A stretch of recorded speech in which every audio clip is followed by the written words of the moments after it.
Okay. बघा, सायन्समध्ये थोडं 5 मिनिट ओव्हरव्ह्यू सांगतो. त्यानंतर आपण अभ्यासक्रमाकडे वळूया. 3 सेक्शन आहेत. एक बायोलॉजीचा पार्ट आहे, दुसरं फिजिक्सचा पार्ट आहे आणि तिसरं केमिस्ट्रीचा पार्ट आहे.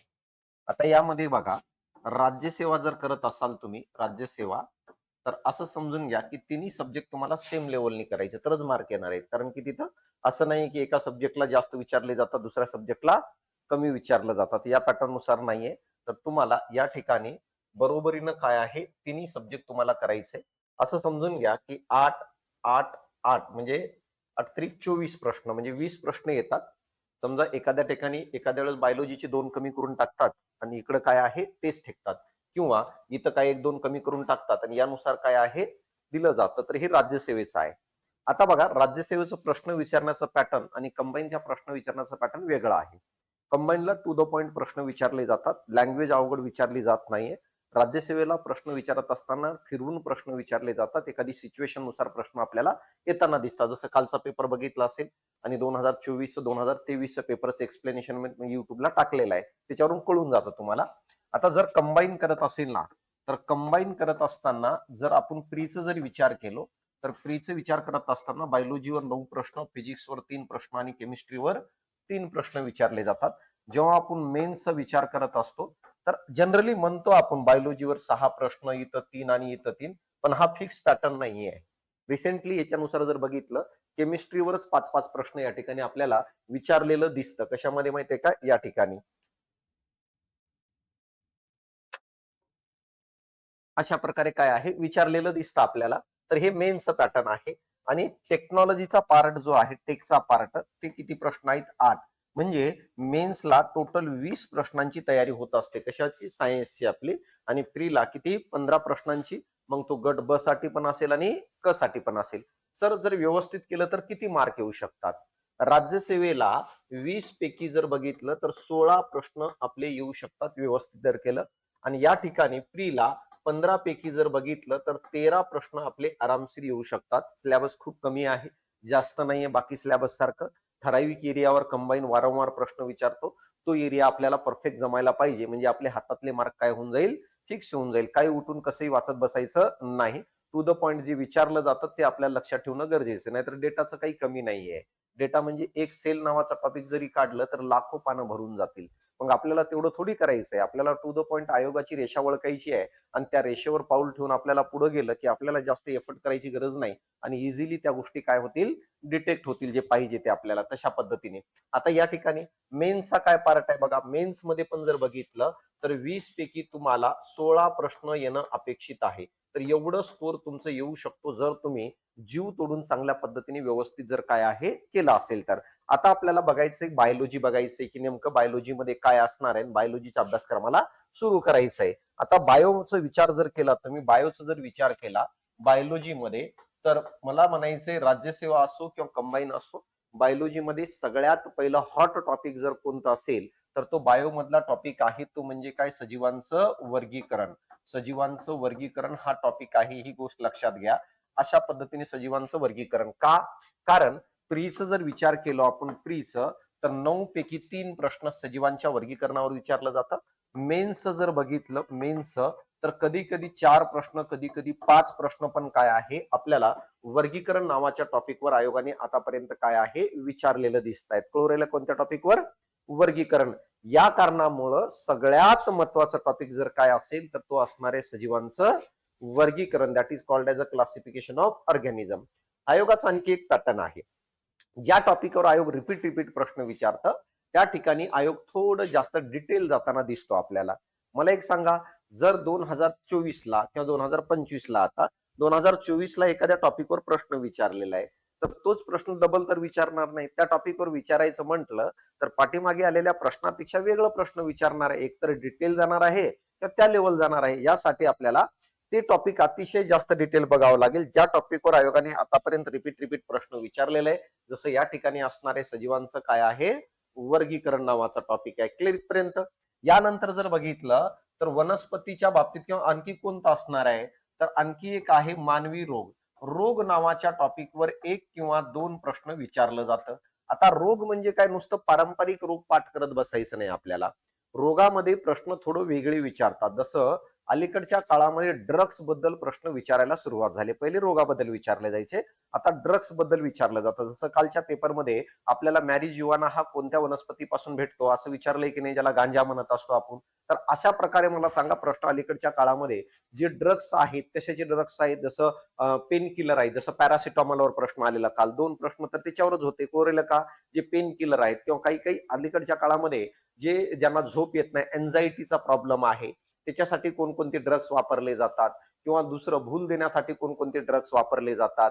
तर नॉर्मल पेन किलर कोणते आहेत, एकदम म्हणजे हाय पेन किलर कोणते आहेत किंवा स्पेसिफिक पेन किलर कोणते आहेत. स्पेसिफिक म्हणजे काय, फक्त ठराविक भागालाच काय आहे सून करणारे. तर अशा प्रकारे हे कुठे येणार आहेत माहिती आहे का, रोगमध्ये. या व्यतिरिक्त या टॉपिक मध्ये एक मला सांगा, रोग लक्षात ठेवायचे. या व्यतिरिक्त कोणत्या रोगासाठी कोणती लस आहे हे लक्षात ठेवायचंय.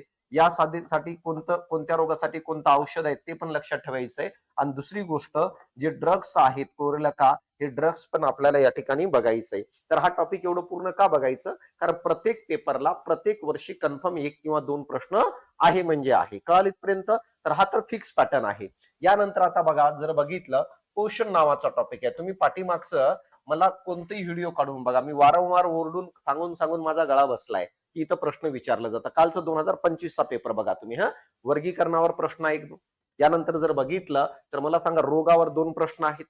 यानंतर पोषणवर बघा विचारलेलं होतं, एका बाजूला मोनोसॅकॅराइड, डायसॅकॅराइड आणि दुसऱ्या बाजूला त्याचे उदाहरण दिलेले होते कोणकोणते होते. तर फिक्स कन्फर्म प्रश्न आहेत म्हणजे आहेत, यासाठी आपल्याला कळणं गरजेचं आहे. यानंतर कॅल्शियमवर विचारलेलं होतं, तर हे कळणं गरजेचं आहे. हे असणार आहे. या व्यतिरिक्त वनस्पती रोग आहे. वनस्पती रोगावर जर बघितलं तर एखादं रोग विचारलं जातं किंवा त्याचं कारक विचारलं जातं की बाबा नेमकं कोणामुळे होतं. जसं की कॅन्कर, सायट्रस कॅन्कर विचारलं. कालचा पेपर जर बघितलं तुम्ही, त्याच्यावरती राजेश्वरीचं पेपर बघितलं, सायट्रस कॅन्करवर एक प्रश्न होतं की नाही, सायट्रस कॅन्कर हा कोणत्या प्रकारचा रोग आहे, जीवाणूजन्य आहे, कवकजन्य आहे, वनस्पतीच्या बाबतीत एक प्रश्न तो विचारलं. दुसरं प्रश्न काय विचारलं, कॅल्शियम आयनच्या बाबतीत विचारलं होतं की बाबा पानांचे जे होल्स असतात ते उघडण्यामध्ये कोणतं खनिज महत्व देतो. म्हणजे 2 प्रश्न झाले की नाही. म्हणजे इथं बघा, इथं 2 प्रश्न, इथं 2 प्रश्न, इथे 1 प्रश्न, इथं 2 प्रश्न. बायोलॉजी इथंच कव्हर झाली ना. कळतं मी काय म्हणतोय? बायोलॉजी काय आहे या ठिकाणी कव्हर झाली. मग तुमची पहिली प्रायोरिटी काय पाहिजे, हे पाहिजे ना. मग कशाला 400 पानं वाचत बसतो बायोलॉजीची? आणि हे सबूत के साथ सांगतोय मी तुम्हाला. असंही नाही की बाबा आपण अंदाजावरून बोलतोय. तुम्ही कधीचही पेपर काढून माझ्यासमोर आणून दाखवा. ह्याच्या व्यतिरिक्त 70% एरिया हाच आहे. 80% 80% एरिया काय आहे, हाच आहे. जर 80% एरिया हाच आहे, तर आपली पहिली प्रायोरिटी काय पाहिजे, हेच पाहिजे की नाही. यानंतर जर एरिया थोडं बदललं तर बॉटनीमध्ये काही पार्ट आपल्याला विचारलं जातं. बॉटनीमध्ये काही पार्ट विचारलं जातं, जसं प्रकाश संश्लेषणाची प्रक्रिया आहे, बरोबर का, जसं संप्रेरक काय, हार्मोन्स आहे, हार्मोनच्या रिलेटेड विचारलं जातं. प्लांट हार्मोन्स काय असणार आहे, कसं असणार आहे. तर हे जो पार्ट आहे, हे पहिलं प्रायोरिटीचा पार्ट आहे. ह्युमन फिजिओलॉजीचा जो पार्ट आहे तो कंबाईनला अलीकडे विचारलं जात नाही. राज्यसेवेला ह्युमन फिजिओलॉजीवर प्रश्न विचारलं तर फक्त एक आहे, मानवातील संप्रेरक आणि हार्मोन्सवर, ज्याला आपण केमिकल कोऑर्डिनेशन म्हणतो. जसं यावेळेस प्रश्न आयोगाने विचारलं होतं, जो मासिक सायकल आहे फिमेलमध्ये, ते कोणते हार्मोन्स कंट्रोल करत असतात. कळतंय? तर हे कन्फर्म आहे, हे आपल्याला समजणं गरजेचं आहे. तर बघा, आता कालच्या पेपरचं जर आपण विश्लेषण बघितलं तर वर्गीकरणावर 2 प्रश्न होते, रोगावर 2 प्रश्न होते, किती झाले, 4. पोषणवर 1 प्रश्न होते, किती झाले, 5 प्रश्न. आणि 2 प्रश्न मला सांगा वनस्पती काय, रोगाचे रिलेटेड होते, किती झाले, 7 प्रश्न झालेच ना. 8 पैकी 7 तर इथंच एरिया कव्हर झालं. कळतंय? तर हे तर प्रायोरिटी आहे. आपण वाचत बसतो दुसरं सगळं वेगवेगळं, तर ते काही गरज नाहीये. आपलं एरिया जर कन्फर्म असेल तर आपल्याला 100% मार्क येऊन जातात. आणि ज्यांचं एरिया चुकलं, मग त्यांनी किती वाचलं, किती रट्टा मारलं, तर त्याला काही अर्थ नाहीये. समजलं इथपर्यंत? तर बायोलॉजीमध्ये पहिले प्रायोरिटीचे हे टॉपिक आपण कव्हर करणार आहे. नंतर राहिलेले टॉपिक आपण सांगाल ना तुम्हाला की बाबा असं असं आहे, सगळ्या गोष्टी सांगाल. पण आपल्याला मार्क पाहिजे, हे नाही की बाबा तुम्ही पीएचडी करणार आहे का. क्लिअर इथपर्यंत समजलं?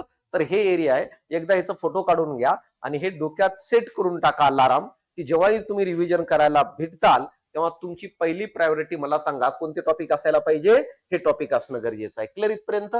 तर कधी जरा तुम्ही रिव्हिजन करताल, कधी करा.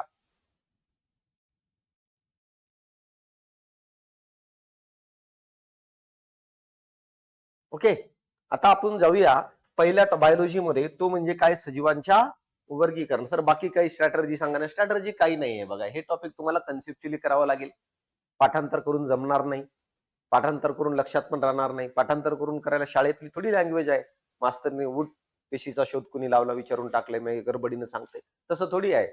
हा एरिया काय आहे, व्यवस्थित करून घ्यायचं. प्रश्न कसंही फिरून विचारलं तर आपल्याला उत्तरापर्यंत जाता यायला पाहिजे. काय असतं माहिती आहे का, प्रत्येक पॉइंटचं एक मूळ असतं, रूट असतं, आणि त्या रूट वरूनच बाकीची ती काही आहे. प्रत्येक पॉइंटचं काय म्हंटल मी तुम्हाला, एक रूट असणार आहे, आणि प्रत्येक पॉइंटच्या रूट वरूनच बाकीचं एक्सपांड होत असतो. समजलं मी काय म्हणतोय बघा, एक लक्षात घ्या. एखादी एखादी कन्सेप्ट आहे, एखादी कन्सेप्ट आहे, तर त्या कन्सेप्टचं काहीतरी रूट असतं, आणि त्या रूट वरूनच बाकी सगळ्या गोष्टी पुढे एक्सपांड झालेली आहे. तुम्हाला जर रूट माहित असेल तर कुठे एक्सपांड झालेली आहे, कमीत कमी हे लॉजिक तर लागतं ना. कळतंय मी काय म्हणतो, तुम्हाला रूट माहित आहे. जसं एखाद्या वनस्पतीचं गट आहे, थॅलोफायटा वनस्पतीचं गट आहे, थॅलोफायटा काय असतं वनस्पती हेच माहित नाही, मग त्यांचा प्रकार, प्रकारातले गट वगैरे कसं काय पॉसिबल आहे. तर रूट जर आपलं परफेक्ट असेल तर पुढे जायला काय जाईल, सोपं जातो. समजलं. तर आपण सगळ्यात पहिल्यांदा बघा, आता बघा, मानवी शरीर जर मी शिकवायला लागलो ना, तर तुम्हाला असं वाटेल की आपण एमबीबीएस झालो. समजलं, ह्युमन फिजिओलॉजीचं. तर असं वाटेल की नाही नाही, आयुष्यात पहिल्यांदा काहीतरी नॉलेज भेटून राहिलं. पण त्याला काय करणार, तुला नॉलेज देऊन घरच्या घरी ऑपरेशन करणार आहेस का तुझं? नाही ना. तर काय माहित आहे का, तर काय आहे, तर हे फायद्याच नाही ना. म्हणून मी त्या टॉपिकवर भर देत असतो, ज्या टॉपिकवर प्रश्न काय आहे रेग्युलर येत असतं. मग भलेही ते तुम्हाला अवघड का वाटणार, तर सुरुवातीला थोडं सोपं सोपं घ्या. अरे इथं तो वेळ नाही ना, आता गेलंय तर वेळ. ते शाळेत होतं ना, की हळूहळू सुरुवातीला बेसिक बेसिक करायचं, नंतर हे करायचं. आपल्याला टू द पॉइंट काय करावं लागेल, सर्जिकल स्ट्राईक करावं लागेल. तेव्हा कुठंतरी आपल्याला तो कव्हर होईल, आणि तेव्हा कुठंतरी ते मार्क. तर सर्जिकल स्ट्राईक करत असताना बायोलॉजीवर सगळ्यात पहिल्यांदा सगळ्यात जास्त प्रश्न विचारला जाणारा एरिया, तो म्हणजे काय, सजीवांचं वर्गीकरण, क्लासिफिकेशन ऑफ ऑर्गॅनिझम. आता सजीवांचं वर्गीकरण हा सगळ्यात कोर पार्ट आहे, आणि हाच आपल्याला सुरुवातीला बघायचंय की नेमकं काय आहे. टॉपिक मोठा आहे का, कारण प्रश्नांची संख्या जास्त आहे. प्रश्नांची संख्या काय आहे, जास्त आहे. सजीवांचं वर्गीकरण एकदम सोपं आहे, अवघड काही नाहीये, फक्त थोडं कंटेंट जास्त आहे.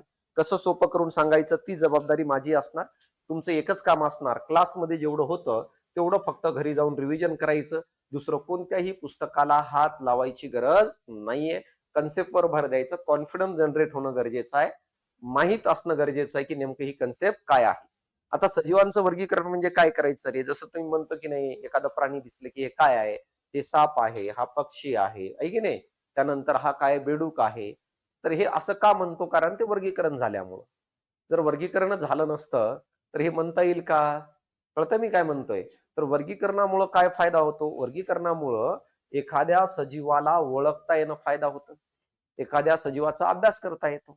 जसं आपलंही वर्गीकरण झालंय की नाही रे, देश आहे, राज्य आहेत, जिल्हे आहेत, तालुका आहे, पंचायत समिती, त्याच्यानंतर काय आहे, ग्रामपंचायत आहे, ग्रामपंचायतीमध्ये वेगवेगळ्या गल्ल्या आहेत, त्याच्यामध्ये आपलं नाव आहे.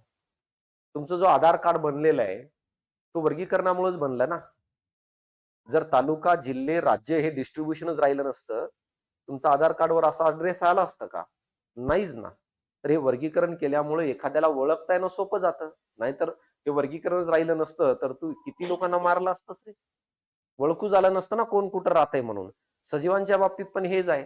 सजीवांचं जर आपल्याला सायंटिफिक अभ्यास करायचा असेल, का करायचं सजीवांचा अभ्यास, अरे त्याच्याशिवाय जीवन तर आपलं अपूर्ण आहे ना. जर आपण आपल्या जीवनातून वनस्पती आणि प्राण्याला काढून टाकलो, काय राहतं मागं, काय राहील रे, काहीच नाही राहणार. मग ज्याच्यासोबत आपण राहतो, जे आपलं आयुष्य ज्याच्यावर सगळं डिपेंड आहे, त्याची माहिती आपल्याला माहित असणं गरजेचं आहे की नाही.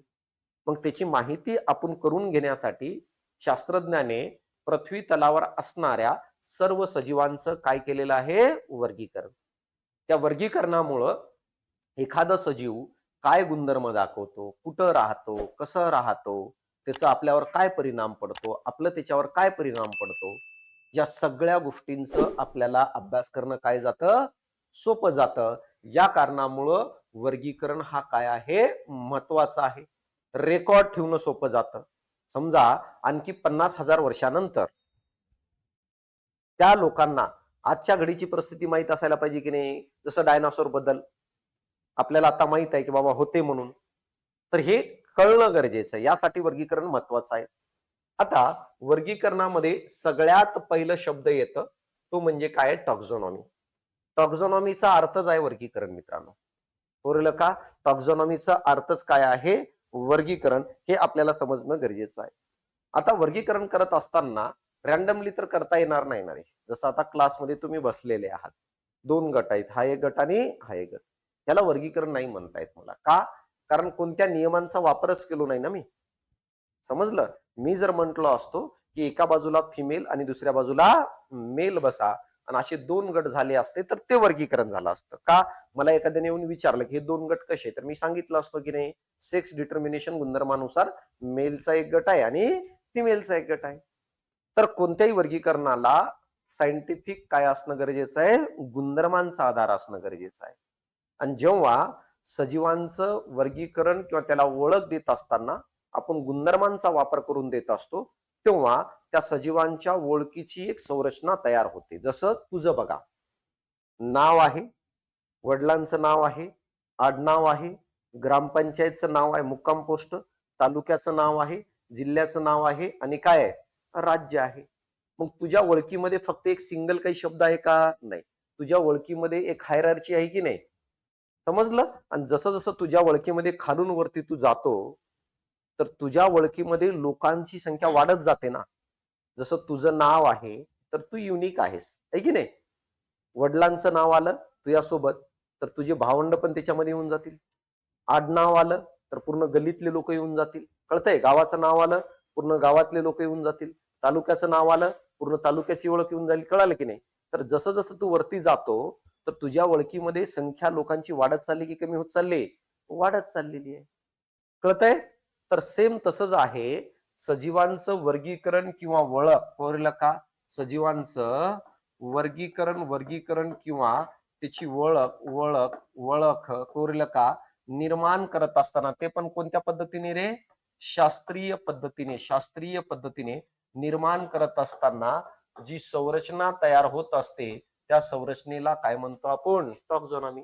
जसं तुझं नाव बघा हा, तुझं नाव आहे, वडिलाचं नाव आहे, येस की नो? आडनाव आहे, यानंतर गावाचं नाव आहे, यानंतर काय रे?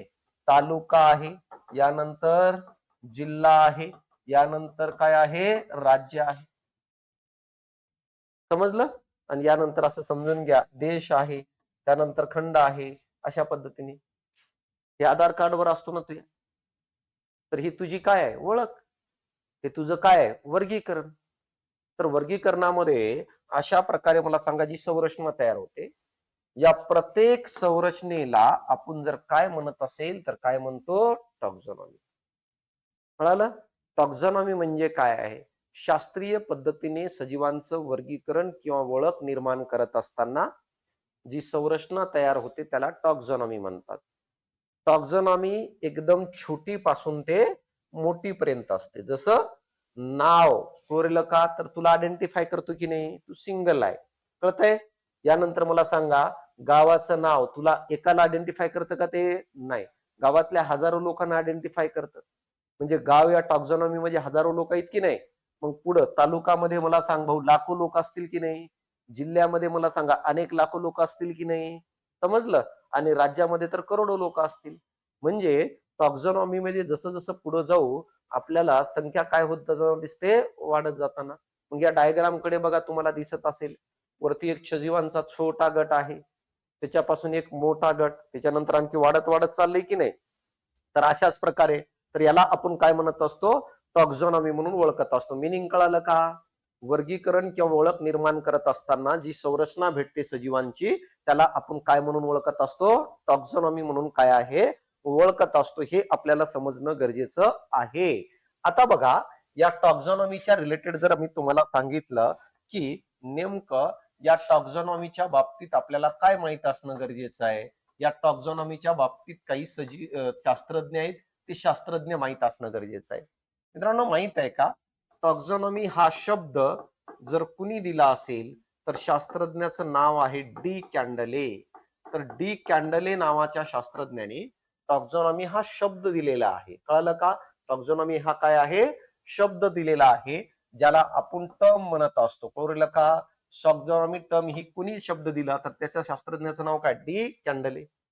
परंतु बघा, या टॉक्झॉनॉमीचा जनक कोण आहे? फादर ऑफ काय म्हणतो आपण? टॉक्झॉनॉमी. तर या प्रश्नाचं उत्तर आहे कॅरोलस लिनियस. दोघांमध्ये फरक आहे. या प्रश्नाचं उत्तर काय आहे? कॅरोलस लिनियस आहे.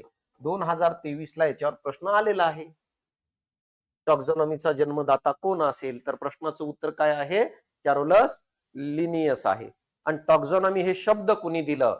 तर या प्रश्नाचं उत्तर काय आहे? डी कॅन्डले. हा जो कार्यकर्ता आहे कॅरोलस लिनियस, ह्यांनी जगाला सांगितलं की जोपर्यंत टॉक्झॉनॉमिकल संरचना तयार करणार नाही तोपर्यंत पॉसिबलच नाही एखाद्याला ओळख देणे किंवा एखाद्याला आयडेंटिफाय करणे. समजलं?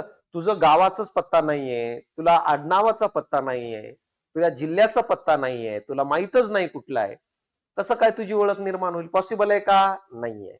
तर हे सगळ्यात पहिल्यांदा सांगितलं कॅरोलस लिनियसने की बाबा, जर तुम्हाला सजीवांचं वर्गीकरण करायचं असेल, त्यांना एक चांगली ओळख द्यायची असेल, तर तुम्हाला पहिल्यांदा काय माहित पाहिजे? त्याची टॉक्झॉनॉमिकल संरचना.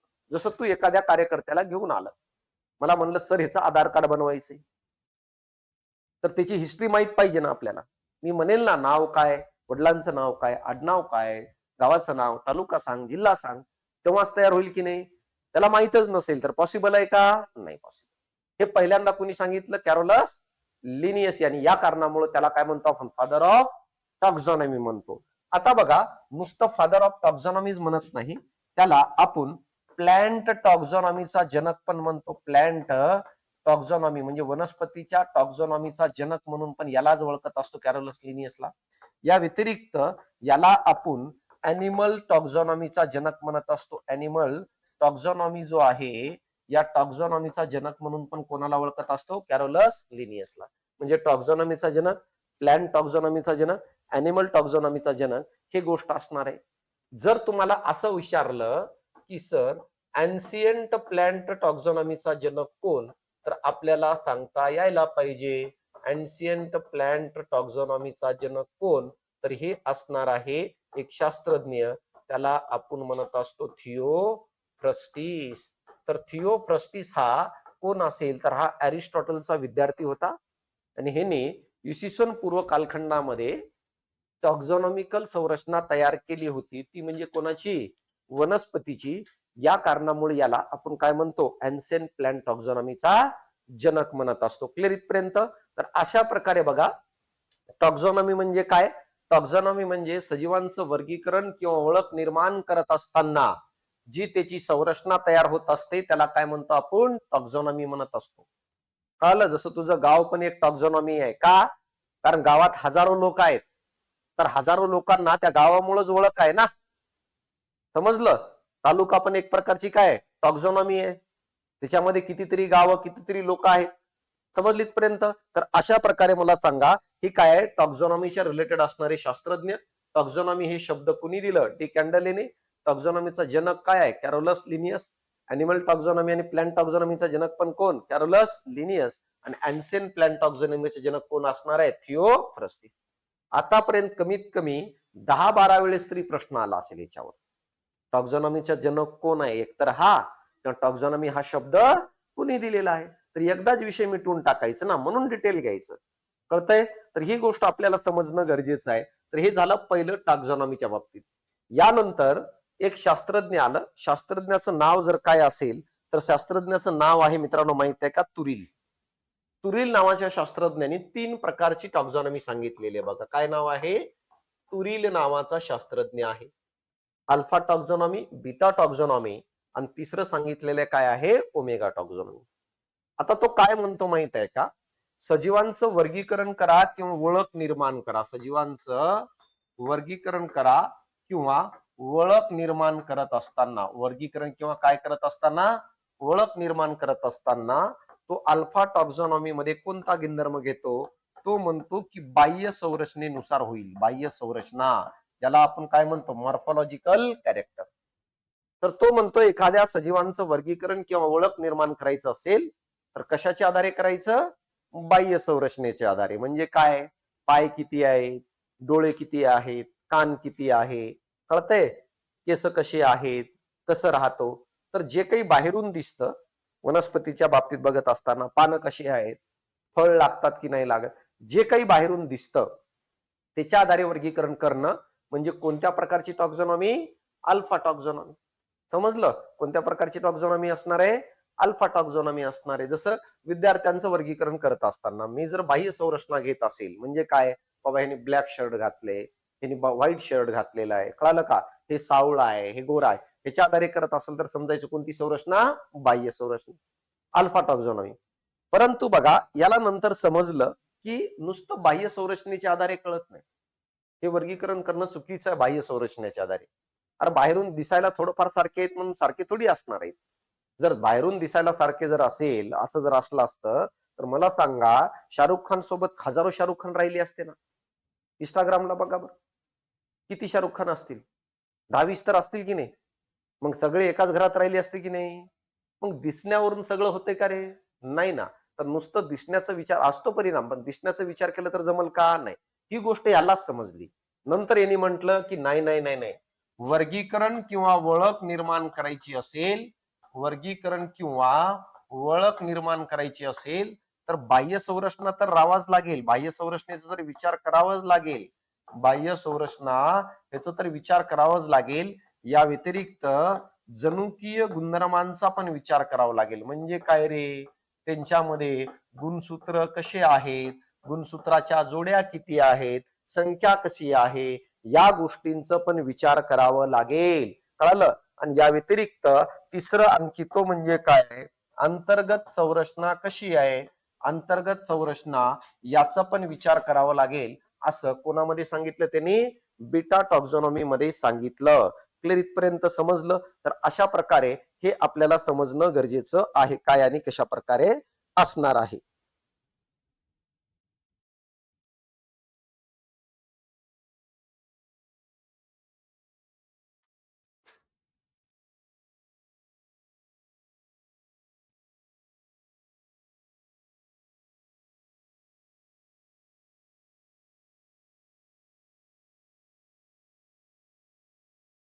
क्लिअर? इथपर्यंत समजलं? तर अशा प्रकारे मला सांगा, जर बघितलं तर ही बीटा टॉक्झॉनॉमी, तर आयोग तुम्हाला प्रश्न काय विचारेल, टू द पॉइंट लक्षात घ्या. आयोग विचारेल की अल्फा टॉक्झॉनॉमी हे कोणावर डिपेंड आहे? एकच मिनिट.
ओके, बघा, जर बघितलं तर या ठिकाणी आपण म्हणू शकतो की काय आहे, बीटा टॉक्झॉनॉमी. बीटा टॉक्झॉनॉमी मध्ये काय सांगितले की बाह्य संरचनेचा विचार करा, जनुकीय गुणधर्म आणि अंतर्गत संरचना.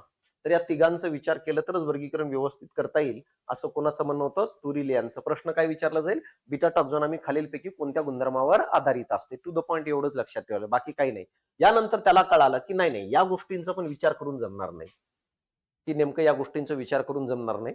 जर वर्गीकरण हा परफेक्ट करायचा असेल किंवा ओळख परफेक्ट निर्माण करायची असेल, तर तुम्हाला उत्क्रांती आणि फायलोजेनिक फायलोजेनिक फायलोजेनिक या गुणधर्मांचा विचार करावा लागेल, ज्याला आपण इव्हॉल्युशन म्हणत असतो, ज्याला आपण काय रे उत्क्रांती म्हणत असतो. या गोष्टींचा विचार केलं तरच आपल्याला वर्गीकरण करता येतं. आणि वर्गीकरणाचा मूळ तत्व हाच आहे मित्रांनो. वर्गीकरणाचा मूळ तत्व काय आहे? हेच आहे. का? उत्क्रांतीचा अर्थ काय आहे? की नेमकं ह्याचे पूर्वज कोण होते त्याच्या आधारेच त्याला ओळख भेटेल ना. तुला जी ओळख भेटली वडिलांमुळं, वडिलांना कोणामुळे भेटली? आजोबांमुळं. त्यांना कोणामुळे भेटली? त्यांच्या वडिलांमुळं. हा मेन गुणधर्म आहे की नाही? जर ही दोरी काढून टाकली तर मला सांगा ओळख भेटेल का? नाही. तर कोणत्याही सजीवाला ओळख देत असताना त्याच्या पूर्वजांचा काय करावं लागेल? विचार करावा लागेल. उत्क्रांती म्हणजे काय? हळूवार होणारा बदल.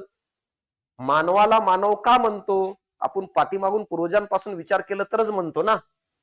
समजलं? एखाद्या दुसऱ्या प्राण्याला आपण मानव म्हणतो का? नाही म्हणत. का म्हणत नाही? का? कारण की त्यांचे पूर्वज वेगळे, आपले पूर्वज काय आहे? वेगळे. तर वर्गीकरण करायचं असेल परफेक्टपणे तर कोणाचा विचार, कोणत्या गुणधर्मांचा विचार करावा लागेल? फायलोजेनिक, ज्याला आपण इव्हॉल्युशन किंवा काय म्हणत असतो? उत्क्रांती म्हणून ओळखत असतो. क्लिअर इथपर्यंत समजलं? तर हे तीन आहेत. कोणकोणतं? अल्फा मध्ये कोणतं गुणधर्म? सांगा पटकन. कोरेल का? यानंतर बीटा मध्ये बाह्य संरचना, जनुकीय गुणधर्म, अंतर्गत संरचना. ओमेगा मध्ये उत्क्रांती, इव्हॉल्युशन, त्यालाच कोणता शब्द वापरतो? फायलोजेनिक. क्लिअर इथपर्यंत कळतंय? आता आपण वर्गीकरणाच्या इतिहासाकडे जाऊया की नेमकं काय आणि कसं असणार आहे. एकदा वाचून घ्या ते.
क्लिअर आहे?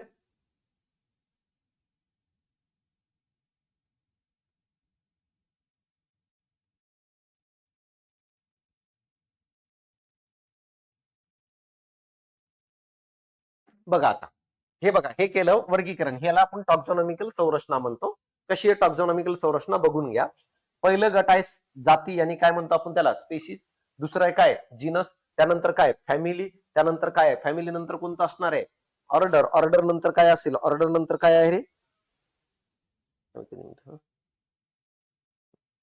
क्लास, क्लास नंतर फायलम, फायलम नंतर काय आहे किंगडम. हे म्हणजे कसं माहितीये का, म्हणतो ना एक कुटुंब, गावाचं नाव, तालुकाचं नाव, जिल्हा, राज्य आणि काय देश असणार आहे. तर यामध्ये जर आपण व्यवस्थित जर विचार केलो तर सगळ्यात पहिला गट जो येतो त्याला आपण जर काय म्हणत असेल तर त्याला आपण जाती म्हणत असतो. जाती याला इंग्रजीतून स्पेसीज म्हणतात. कधी कधी हा शब्द बदलतो बर, या स्पेसीजला काही ठिकाणी प्रजाती म्हणून पण उल्लेख केलं जातं. यासाठी मराठीमध्ये लक्ष द्यायचं नाही, कशातून बघायचं इंग्रजीतून. आता जाती कोणाला म्हणायचं, जाती म्हणजे काय आहे, सजीवांच्या गटाला तो नाव देण्यात आलेला आहे. सजीवांच्या गटाला, कोणत्या सजीवांच्या गटाला, तर वेगवेगळ्या सजीवांच्या गटाला वेगवेगळ्या जातींच्या नावाने आहे. जसं आडनाव असतो आपला, असतो की नाही, जसं जाधव आहे, कोरलका देशमुख आहे, पाटील, हे आडनाव असतात की नाही, त्या पद्धतीने काय दाखवते हे जाती. आता सजीवांची जाती आणि स्पेसीज म्हणजे काय, अशा सजीवांचा समूह ज्या सजीवांच्या समूहामध्ये आपल्याला सारखेपणा काय आढळतं, जास्त आढळतात, अशा सजीवांचा समूह ज्यामध्ये परस्पर प्रजनन करून नवीन सजीवाची निर्मिती करू शकतात. जसं मानवाची एक जात आहे कोरलका, हा लॉयनची एक जात आहे. यानंतर जर बघितलं अन्य प्राण्यांच्या पण वेगवेगळ्या जाती आहेत. तर सगळ्यात जास्त सारखेपणा सजीवांमध्ये कोणत्या गटामध्ये आढळत असतील आपल्याला, जातीमध्ये. कळतंय. आता बघा, या जातींच्या एकत्रीकरणातून एक मोठा गट तयार होतो, त्याला आपण प्रजाती हा शब्द वापरतो, त्यालाच आपण जीनस हा शब्द वापरतो. जीनस म्हणजे काय रे, सारख्या दिसणाऱ्या जातींचं एकत्रीकरण. जीनस म्हणजे काय, सारख्या दिसणाऱ्या जातींचं एकत्रीकरण. जसं वाघ, सिंह आणि बिबट्या हे सारख्या दिसतात की नाही थोड्याफार प्रमाणामध्ये, तर वाघाची स्पेसीज वेगळी आहे, सिंहाची स्पेसीज वेगळी आहे, आणि काय म्हणतो आपण बिबट्याची वेगळी आहे. तर त्या तिन्ही स्पेसीजला एकत्र केलं तर एक मोठा समूह तयार होतो, that is called as a काय, जीनस. कळालीपर्यंत. जीनसच्या एकत्रीकरणातून काय तयार होत असेल, जीनसच्या एकत्रीकरणातून आपण म्हणत असतो काय माहिती रे, फॅमिली, किंवा मराठीतून त्याला शब्द वापरत असतो कोणतं, कुळ हा शब्द वापरतो, ज्याला फॅमिली म्हणून काय आहे ओळखलं जातं. आणि फॅमिलीच्या एकत्रीकरणातून काय तयार होत असेल, गण तयार होत असतं, ज्याला आपण कोणता शब्द वापरतो, ऑर्डर. ऑर्डरच्या एकत्रीकरणातून काय तयार होत असेल रे, वर्ग तयार होत असतो, ज्याला आपण कोणता शब्द वापरतो, क्लास. वर्गाच्या एकत्रीकरणातून काय शब्द काय येतं, संघ, ज्याला आपण काय वापरतो, फायलम हा शब्द वापरतो. आणि संघाच्या एकत्रीकरणातून सृष्टी येते, सगळ्यात मोठा गट, ज्याला आपण काय म्हणून ओळखत असतो, किंगडम म्हणून ओळखत असतो. समजलं. तर हा क्रम विचारतात कधी कधी, हा काय विचारतात, क्रम विचारतात की बाबा ह्याच टॅक्झॉनॉमीची संरचना कोणती आहे, योग्य संरचना कोणती. छोट्यापासून मोठ्यापर्यंत म्हणल्यावर काय, स्पेसीज कडून कोणाकडे, किंगडम कडे, आणि मोठ्यापासून छोट्याकडे म्हणल्यावर किंगडम पासून कोणाकडे, मग सगळ्यात लहान गट कोणतं, स्पेसीज, सगळ्यात मोठा गट कोणतं, किंगडम. आता बघा, जसं जसं आपण वरती जाऊ ना मित्रा, जसं जसं कोणाकडून कोणाकडे, स्पेसीज कडून कोणाकडे, किंगडम कडे जसं जाऊ, मला सांगा सारखेपणा काय होत जाईल रे, सारखेपणा वाढत जाईल की कमी होत जाईल सजीवामधील, सारखेपणा काय होणार आहे, कमी होतं, कमी होतं. आणि काय वाढत जाणार आहे, वेगळं पण वाढत जाणार आहे. कोणाकडून कोणाकडे जाताना, स्पेसीज कडून कोणाकडे जाताना, किंगडम कडे जात असताना सारखेपणा काय होत जातं, कमी, आणि वेगळे पण काय होत जाणार आहे, वाढत जाणार आहे. क्लिअर इथपर्यंत. जर समजा वरून किंगडम कडून स्पेसीज कडे जर आलो आपण, तर या ठिकाणी मला सांगा सारखेपणा काय होत जाईल, वाढत जात. सगळ्यात जास्त सारखेपणा कोणत्या गटात आढळेल, स्पेसीज मध्ये. तर हेच विचारणार आहे. 24 ला आलंय प्रश्न, 23 ला आलंय, 22 ला आलंय या संरचनेवर क्रम कोणता म्हणून. पण आयोग हुशार आहे, आयोग सगळंच मराठीतून नाही देत. आयोग हे देतं बघा, जाती, प्रजाती, फॅमिली काढून टाकते आणि त्याच्या जागेवर पुढवरचं खाली सरकवते काय, ऑर्डर. पण मराठीतून गण नाही देत, इंग्रजीतून पण ऑर्डर असतो आणि मराठीतून पण ऑर्डर असतो. एकूण समजा 4-5 दिले आणि क्रम विचारलं, 5 पैकी 2-3 मराठीतून देतात आणि 2-3 काय इंग्रजीतून. तर आपल्याला माहित असणं गरजेचं आहे. किंवा येणाऱ्या काळात तुम्हाला विचारलं जाईल फॅमिली नावाची टॉक्झॉनॉमी कोणत्या 2 टॉक्झॉनॉमीच्या मध्ये आहे? कोणाच्या मध्ये आहे? कळतंय? किंवा हे विचारलं जाईल ऑर्डर या टॉक्झॉनॉमीच्या अगोदरची टॉक्झॉनॉमी कोणती? फॅमिली. कळालं का? ऑर्डर या टॉक्झॉनॉमीच्या नंतरची टॉक्झॉनॉमी कोणती? समजलं? तर हे वेगवेगळ्या अँगलनी का सांगतोय? कारण या पॅटर्नचे प्रश्न तुम्हाला दिसतील, नाहीतर नुसतं पाठ केलंय आणि प्रश्न काय विचारलं हेच कळालं नाही. कसं काय पॉसिबल आहे? समजलं? आता ही जी टॉक्झॉनॉमी आहे ही जर कोणाची टॉक्झॉनॉमी असेल तर ही अॅनिमलची टॉक्झॉनॉमी आहे. प्राण्यांची टॉक्झॉनॉमिकल संरचना ही मी सांगितलेली. सर वनस्पतीत वेगळी असते का? वनस्पतीत 99% सारखी असते, फक्त काही ठिकाणी आपल्याला वेगळी आढळताना दिसते. कशी बघा, जसं अॅनिमल मध्ये स्पेसीज असते तसं वनस्पतीमध्ये पण आपल्याला स्पेसीज आढळताना दिसते. वनस्पतीमध्ये पण काय आढळताना दिसते? स्पेसीज. जसं अॅनिमल मध्ये जीनस आहे तसं वनस्पतीमध्ये पण स्पेसीजच्या एकत्रीकरणातून काय जीनस.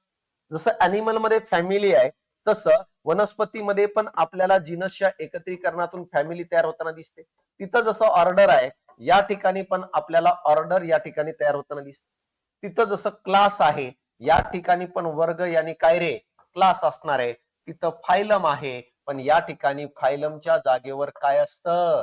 डिव्हिजन असतं. समजलं? कळतंय? तर फायलमच्या जागेवर काय आढळेल आपल्याला? डिव्हिजन. आणि डिव्हिजनच्या नंतर वरती त्याच्यासारखंच काय असतं? किंगडम. समजलं इथपर्यंत? किंगडम. तर या ठिकाणी काय येईल माहितीये का? डिव्हिजन किंवा सब डिव्हिजन अशा प्रकारचं येतं. कोणाच्या जागेवर? फायलमच्या जागेवर. मग आयोग लय हुशार आहे. आयोग काय म्हणतं? वनस्पतीची टॉक्झॉनॉमिकल संरचना योग्य कोणती? कळलं? आणि पहिलंच ऑप्शन मध्ये हे दिलेलं असतं species, genus, family, order, class, phylum आणि किंगडम. हे बघितल्याच्या डोळ्यातून अश्रूच येतात. एवढं कसं काय सोपं आलंय? समजलं? पटकन गोल करते राहून जाईल नंतर गडबडीत म्हणून. अरे पण विचारलंय काय त्यांनी? प्लॅन टॉक्झॉनॉमी विचारलंय काय की नाही? मग ह्याला सगळं सारखंच वाटतं ना. अरे सगळं सारखं नाही ना. थोडं बारकाईनं बघितलं तर प्लॅन टॉक्झॉनॉमिकल विचारलं आणि तिसऱ्या ऑप्शन मध्ये हे दिलेलं असतं, फक्त तिथे डिव्हिजन चेंज करून.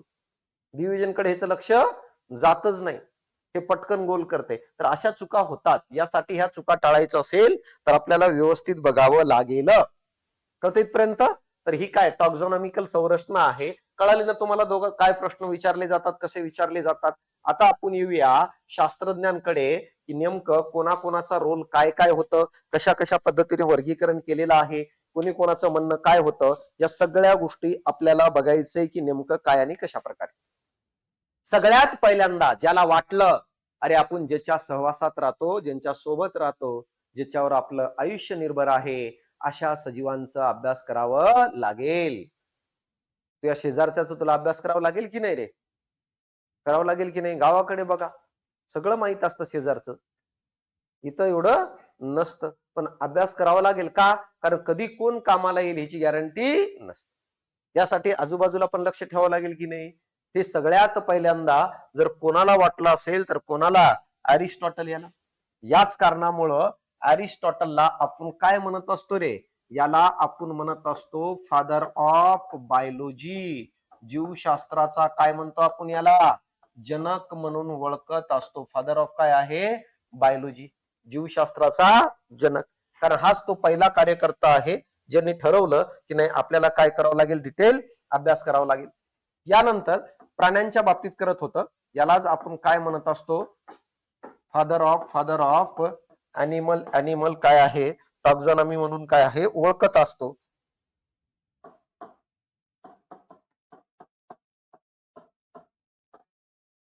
आणि झूलॉजी. फादर ऑफ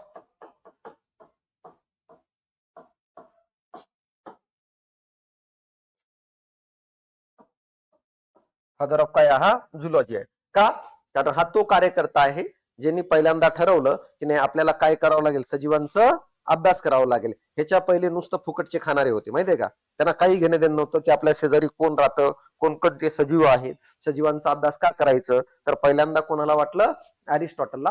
हे शास्त्रज्ञ नव्हतं, हा फिलॉसॉफर होता. फिलॉसॉफर म्हणजे काय रे? जे घरी बसून नॉलेज देतात की नाही, ह्यानी असं नको करायला पाहिजे, आयोगाने तसं करायला पाहिजे, आहे की नाही? हा पेपर वेगळंच काढला आयोगाने, जाणून बुजून काढलं, डिस्क्रिप्टिव्ह नको, हे असं पाहिजे ते. त्याचं काही घेणं-देणं नाही. ह्याचं घरचे ऐकत नाही याला. 1000 मागितले तर 500 पाठवतात घरचे, आहे की नाही?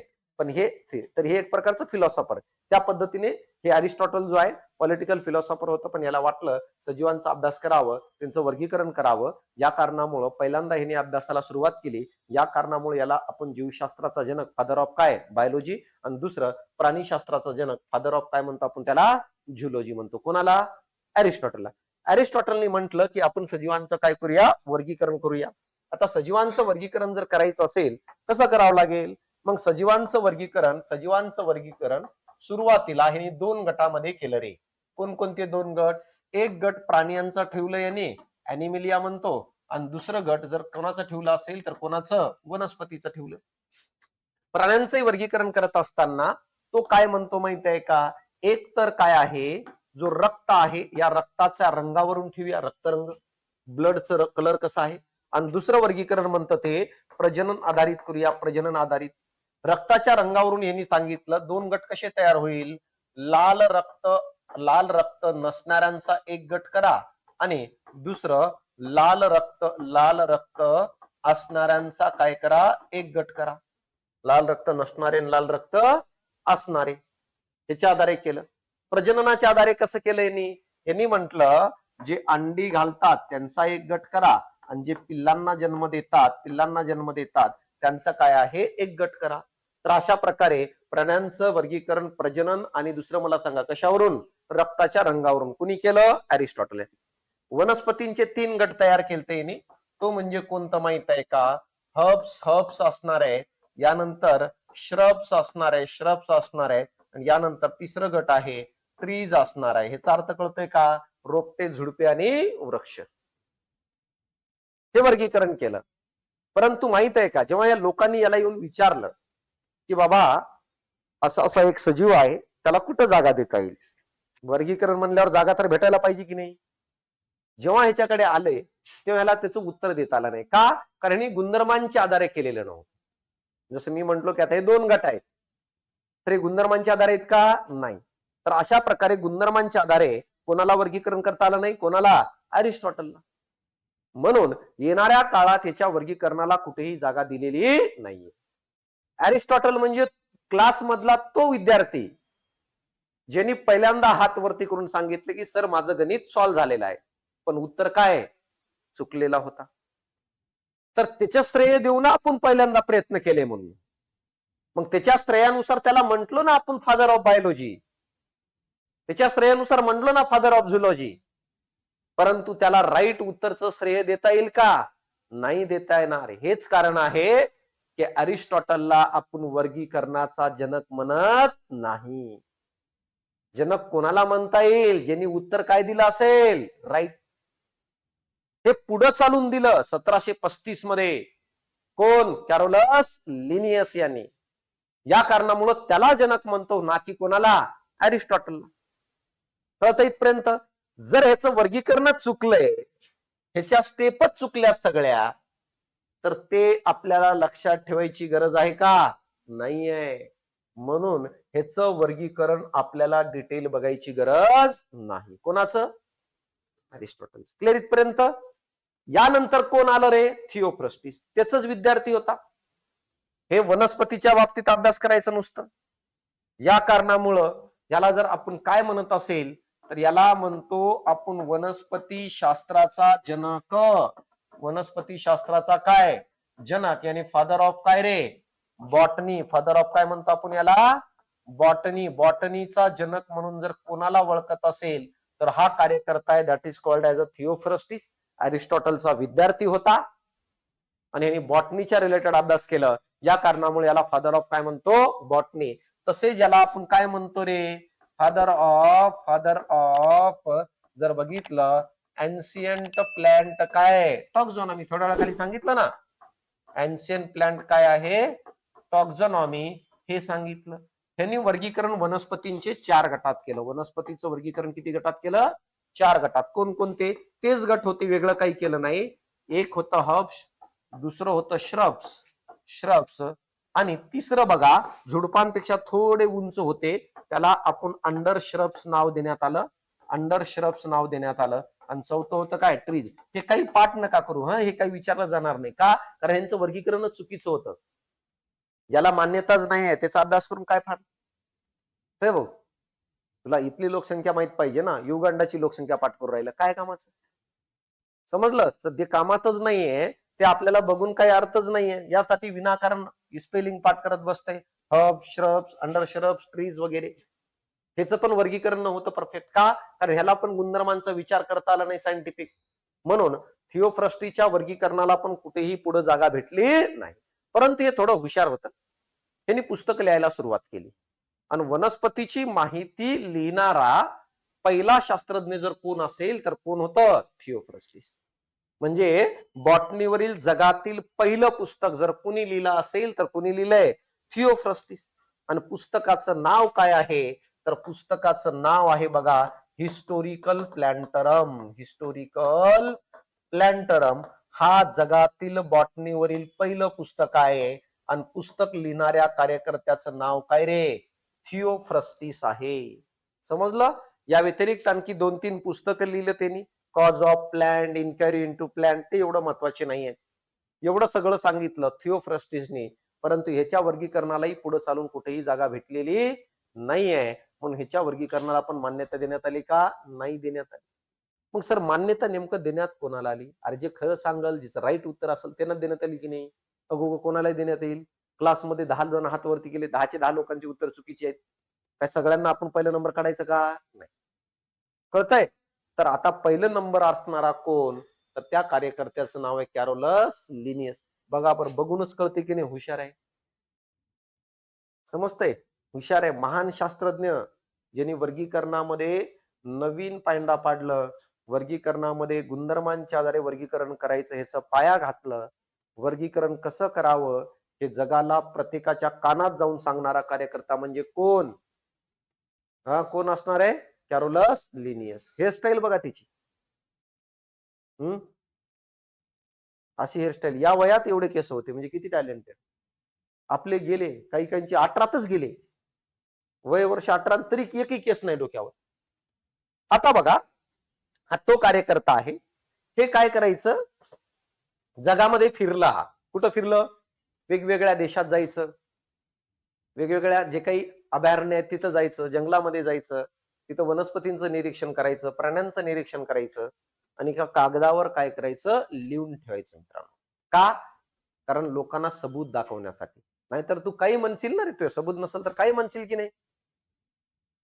बसल्या झोपेतून उठल्या दुसऱ्या दिवशी नाही नाही, कालच कलेक्टर झालतो,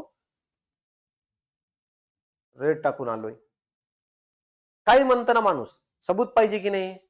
नाहीतर तू बसल्या बसल्या, अरे आताच दिल्लीहून आलो, मोदी साहेबांनी भेटवलं होतं, काल ते बॉम्ब ब्लास्ट झालं, तिचं काही करता येईल का म्हणून. त्यासाठी काय माहित आहे का, सबूत असायला पाहिजे ना, असं तर काय होईल. मग हे हुशार होतं, ह्याला माहित होतं मी सगळं करून जाईल आणि दुसरं म्हणून टाकेल, अरे मीच होतो ह्याच्यासोबत, मी सांगत होतो याला. म्हणून ह्यांनी सगळं लिहून ठेवलेलं आहे. ह्यांनी वेगवेगळ्या पुस्तकांची निर्मिती केली. पहिलं ह्यांनी काय केलंय, कशा कशाचा जनक आहे ते आपण बघूया. बघा, हा कशाचा जनक आहे माहित आहे का, सगळ्यात पहिलं हा टॉक्झॉनॉमीचा जनक आहे. आपण बघितलो की नाही रे, येस की नो, टॉक्झॉनॉमी. दुसरं काय आहे सर, हा प्लॅन्ट टॉक्झॉनॉमीचा पण जनक आहे. प्लॅन्ट टॉक्झॉनॉमीचा जनक आहे, टॉक्झॉनॉमीचा जनक आहे. हा काय आहे सर, हा अॅनिमल टॉक्झॉनॉमीचा जनक आहे. अॅनिमल टॉक्झॉनॉमीचा जनक आहे. ह्याचं सगळं इतिहास भूगोलच बघून घेऊ एकदाच, का, कारण हा वारंवार येतो. हा वर्गीकरणाचा जनक आहे. कशाचा जनक आहे, वर्गीकरणाचा जनक आहे, फादर ऑफ क्लासिफिकेशन सिस्टीम. यानंतर हा टू किंगडमचा जनक आहे, 2 सृष्टीचा जनक आहे. टू किंगडमचा शोध लावलं होतं. यानंतर 6वं, हा द्विनाम पद्धतीचा जनक आहे. द्विनाम काय आहे, पद्धतीचा काय आहे, जनक असणार. बायनॉमियल नॉमेनक्लेचर, नाव देण्याची पद्धत. नियमानुसार नाव द्यावं लागतं ना, जसं तुलाही नियमानुसार दिले ना राजा, तुझं नाव, वडिलांचं नाव, आडनाव, नियमानुसार आहे की नाही. नाहीतर तर नाही नाही, मला नाव आवडलं नाही नंतर बदलतो, आता बदलल का तुझं नाव, आता बदलल म्हणजे सायंटिफिक नाही बदलणार ना, असं बदलेल की नाही. जसं लहान असताना वेगवेगळे नाव असतात, लहान मुलगा जर जाडजूड असेल, गुबगुबीत, गोल्या फिल्या ढोल्या फिल्या ठेवतो की नाही, थोडं मग सायंटिफिक एक नाव असतो पॅरलली, जो डॉक्युमेंटवर असणार आहे. मोठं झालास, गावात कसं वावरतो, समाजामध्ये कसं राहतो, त्याच्यानुसार लोक वेगळं नाव ठेवतात. ते नाव बदलत असणार, पण सायंटिफिक नाव काय एकच असणार. क्लिअर इथपर्यंत? तर ते सायंटिफिक नाव कसं द्यायचं सजीवाला, हे जर कुणी सांगितलं असेल तर कुणी सांगितले? कॅरोलस लिनियस. म्हणून द्विनाम पद्धतीचा जनक. 7वं काय आहे? कृत्रिम गुणधर्मावर आधारित, कृत्रिम गुणधर्मावर आधारित वर्गीकरणाचा जनक आहे. यानंतर 8वं कोणतं? तर प्रजनन गुणधर्मावर आधारित या सगळ्या गोष्टीचा जनक जर कोण असेल तर कोण असणार आहे रे? हा दिसणारा कार्यकर्ता आहे, ज्याला आपण कॅरोलस लिनियस म्हणतो, किंवा त्याला मित्रांनो कार्ल लिनियस पण म्हणतात. कार्ल लिनियस, काही म्हणा, काही म्हणा, पण कार्ल लिनियस एकच आहे. खरं नाव काय माहित आहे का त्याचं? कार्ल व्हॅन लीन आहे. खरं नाव काय आहे? कार्ल व्हॅन लीन आहे. मग सर कार्ल व्हॅन लीन आहे, मग हे कॅरोलस कसं झालं? तर हे लॅटिन भाषेचा अभ्यासक होतं. त्याला खूप आवडायची लॅटिन भाषा. सगळे पुस्तकं, सगळं कंटेंट यांनी लॅटिन भाषेत केलेलं आहे. मग यांनी स्वतःचं नाव बदलून पण लॅटिन भाषेत करून टाकलं. काय आलं? कॅरोलस लिनियस. समजलं? नाहीतर म्हणतील टॉक्झॉनॉमीचा जनक कोण? आणि हे नाव असेल ऑप्शन मध्ये कार्ल व्हॅन लीन.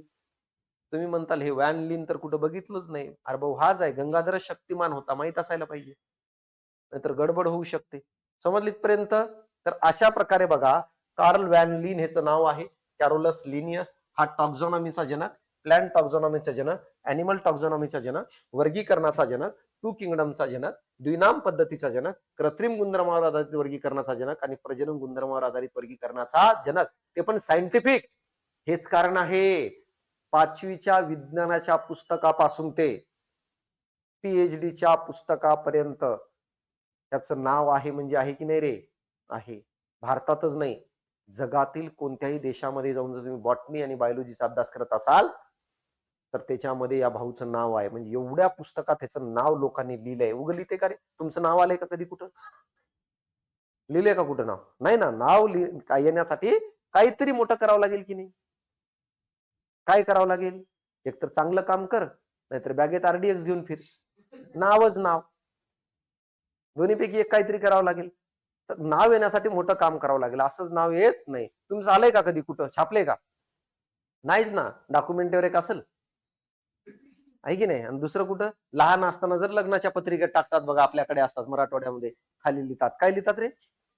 हा, मामाच्या लग्नाला. पण आजकाल मामाचेच लग्न व्हायला गेले. हा, मामा 35-38 झाले, त्याचं लग्न नाही, हे 22 झाले. आता कुठं लिहिणार मामाच्या लग्नात? समजलं? तर अशा प्रकारे बघा, या ठिकाणी जर बघितलं तर ह्याचं नाव प्रत्येक ठिकाणी यायचं कारण म्हणजे हे आहे, कारण ह्यांनी काय केलं माहित आहे का? या सगळ्या गोष्टींचा हा काय आहे? जन्मदाता आहे. काय डाऊट कोणाला? काही दुःख? समजलं?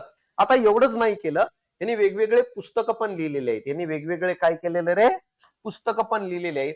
त्या पुस्तकाबद्दल पण येणाऱ्या काळात तुम्हाला आयोग विचारू शकतो की काय असणार आहे. सगळ्यात पहिलं पुस्तक जर बघितलं तर हॉर्टस अपलँडस आहे. तो एवढं काही महत्वाचं नाहीये बघा. सगळ्यात पहिला आहे, त्याला आपण म्हणत असतो हॉर्टस अपलँडस नावाचा पुस्तक आहे. हे एवढं महत्वाचं नाहीये. 3 पुस्तक महत्वाचे आहेत बघा. कोणकोणते सांगतो. कोणाचे? कॅरोलस लिनियसचे. दुसरं आहे फिलॉसॉफिया बॉटनिका. दुसरं आहे, त्याला आपण म्हणत असतो फिलॉसॉफिया बॉटनिका म्हणून ओळखत असतो. बॉटनिका हे काय आहे? पुस्तक लिहिलं. आता या पुस्तकात काय होते रे?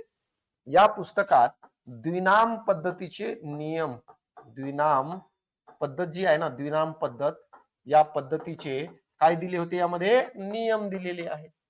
नाव देत असताना नियम आहेत ना, वाचला असेल शाळेत असताना. एखाद्या सजीवाला सायंटिफिक नाव द्यायचं असेल, जाती आणि प्रजाती या 2 शब्दांचा वापर करा. प्रजाती सुरुवातीला येऊ द्या, जाती त्याच्या नंतर येऊ द्या.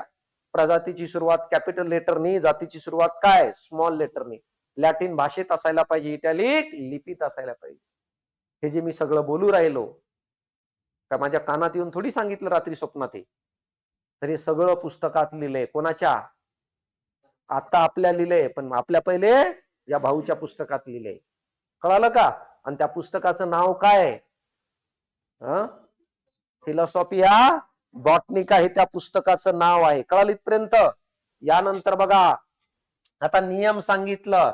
नियम सांगितल्यानंतर एक पुस्तक लिहिलं, स्पेसीज प्लॅन्टरम नावाचा पुस्तक रे. कोणता? स्पेसीज प्लॅन्टरम नावाचा पुस्तक. आता ह्याच्यात काय आहे?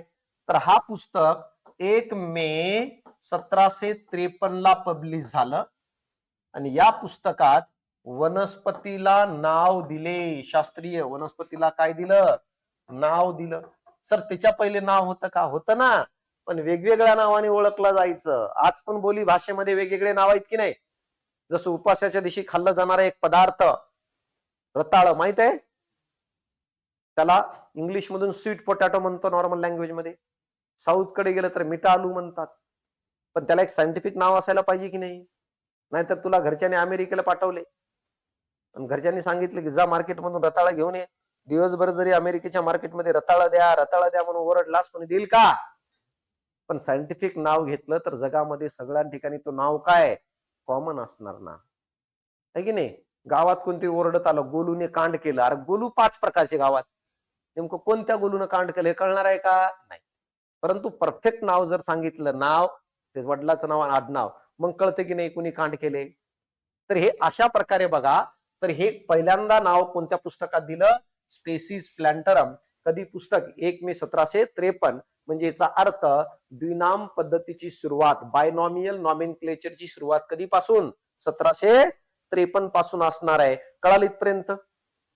यानंतर एक पुस्तक आलं, जेनेरा प्लॅन्टरम. जेनेरा प्लॅन्टरम नावाचं पुस्तक आलं. त्याच्यामध्ये काही डिटेल दिलेलं नाहीये व्यवस्थित. 5वं एक शेवटचं पुस्तक सिस्टिमा नेचरिया नावाचा पुस्तक आहे. सिस्टिमा नेचरिया मित्रांनो माहित आहे का? 1 ऑगस्ट 1758 ला यामध्ये प्राण्याला नाव दिलं, प्राणीला नाव दिलं सायंटिफिक पद्धतीने. कोणाला नाव दिलं? प्राण्याला.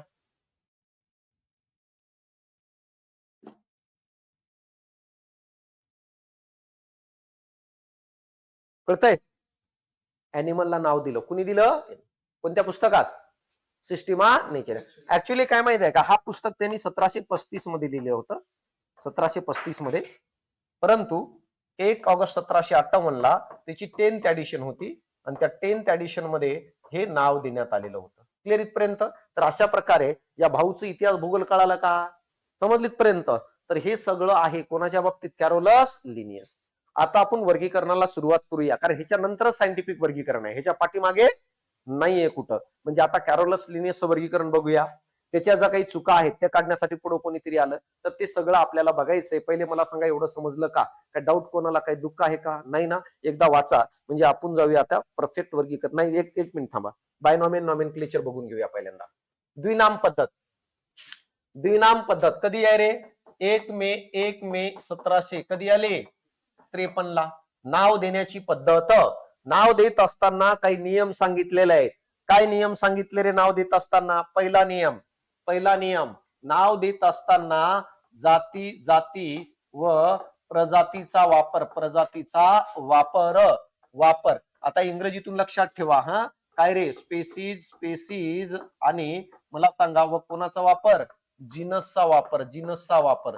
या 2 शब्दांचा वापर केला जातो. जसं तुझं नाव आणि आडनाव लिहितो की नाही आपण, कळलं? नाव आणि काय आहे? आडनाव लिहितो की नाही? तशा प्रकारे तर नाव देत असताना कोणत्याही सजीवाचं काय आहे? 2 घेतलं जातं टर्म. एक काय? स्पेसीज आणि जिनस. आता बघा दुसरा नियम. नाव घेत असताना सुरुवातीला जिनस पाहिजे आणि नंतर मला सांगा काय पाहिजे? स्पेसीज. म्हणजे आडनाव पहिले पाहिजे, नाव काय नंतर. दुसरा नियम. तिसरा नियम काय बघा? जिनसची सुरुवात जी आहे ना, जिनसची सुरुवात ही काय व्हायला पाहिजे? कॅपिटल लेटरने. आणि स्पेसीजची जी सुरुवात आहे लिहित असताना ती काय व्हायला पाहिजे? स्मॉल लेटरने. यानंतर चौथं काय आहे? सर लॅटिन भाषेत असणं गरजेचं आहे. लॅटिन भाषा असायला पाहिजे. लिपी कोणती पाहिजे? लिपी जर बघितली तर ती पाहिजे इटॅलिक. इटॅलिक लिपी असणं गरजेचं आहे. इटॅलिक लिपी. किती शब्दामध्ये नाव द्यायचं? शब्दामध्ये किती नाव द्यायचं? 3 पेक्षा जास्त असू नये, 13 पेक्षा कमी असू नये. 3 पेक्षा काय? सॉरी, 3 पेक्षा कमी असू नये आणि 13 पेक्षा जास्त असू नये. कळते इथपर्यंत?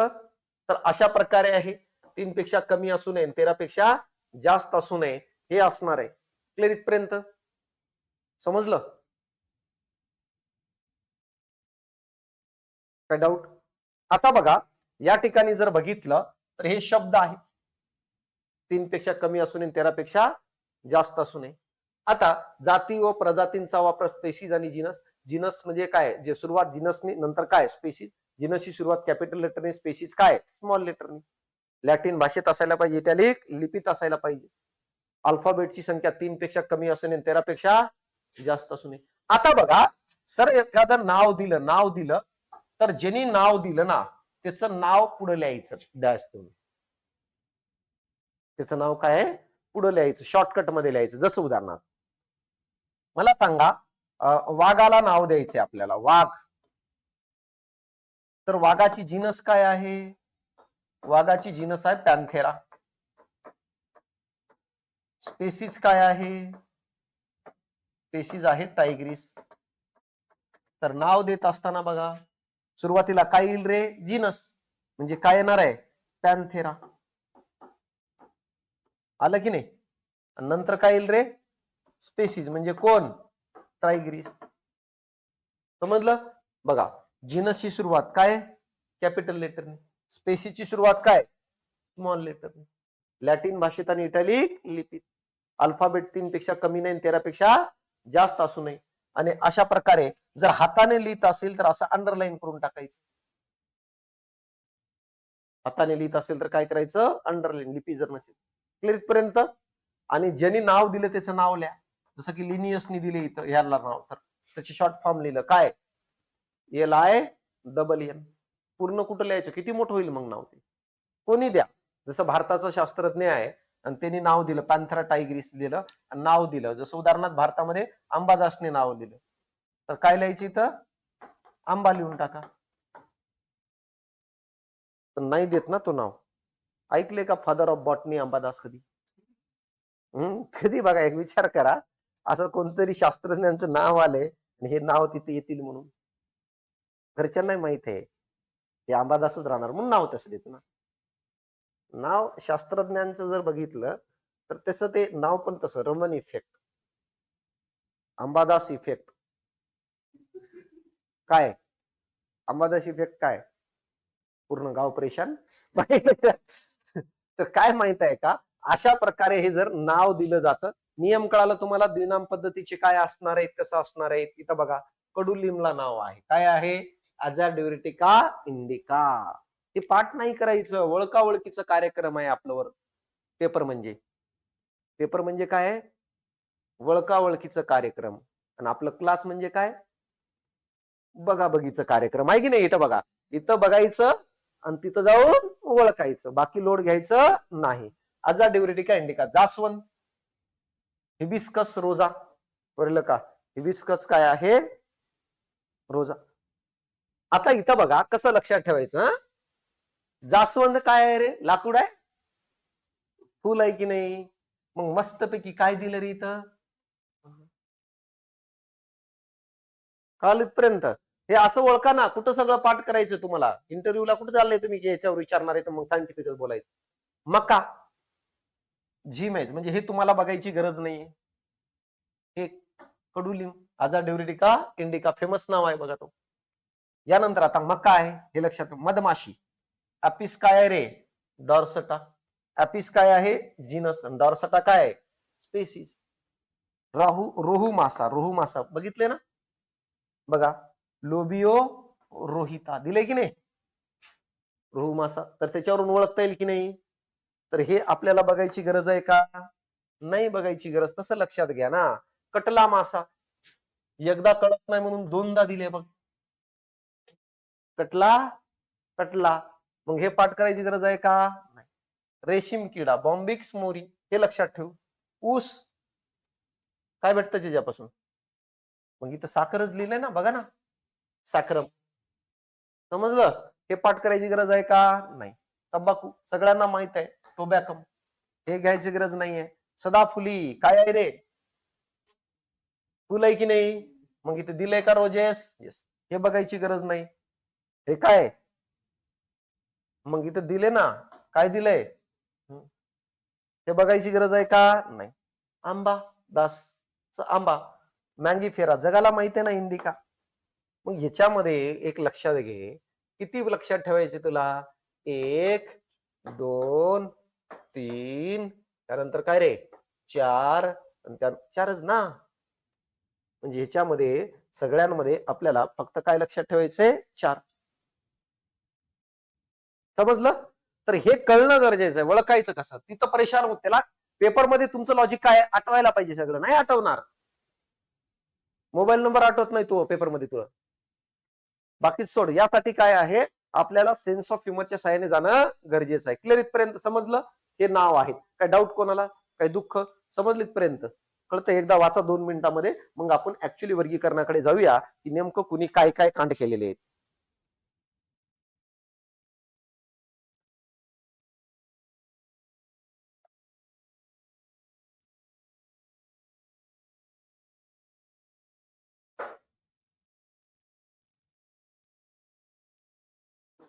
क्लिअर इथपर्यंत? हे काय माहित आहे का, अतिशय महत्वाचं असणारा पॉइंट आहे. आणि एकदम वेळ जाऊ द्या याला. वर्गीकरणाला काय माहिती आहे का, वेळ जाऊ द्या. बाकी ठिकाणी वेळ घालायची गरज नाही आपल्याला. नाहीतर बाकी ठिकाणी वेळ घालण्यात काय अर्थ आहे? अँजिओप्लास्टी 2 तास शिकू राहिले, घरी थोडी घरच्या घरी कट करायचं तुला. करायचंय का? नाही ना. किती प्रयत्न केले तर होणार आहे का घरी? पॉसिबलच नाहीये. क्लिअर इथपर्यंत?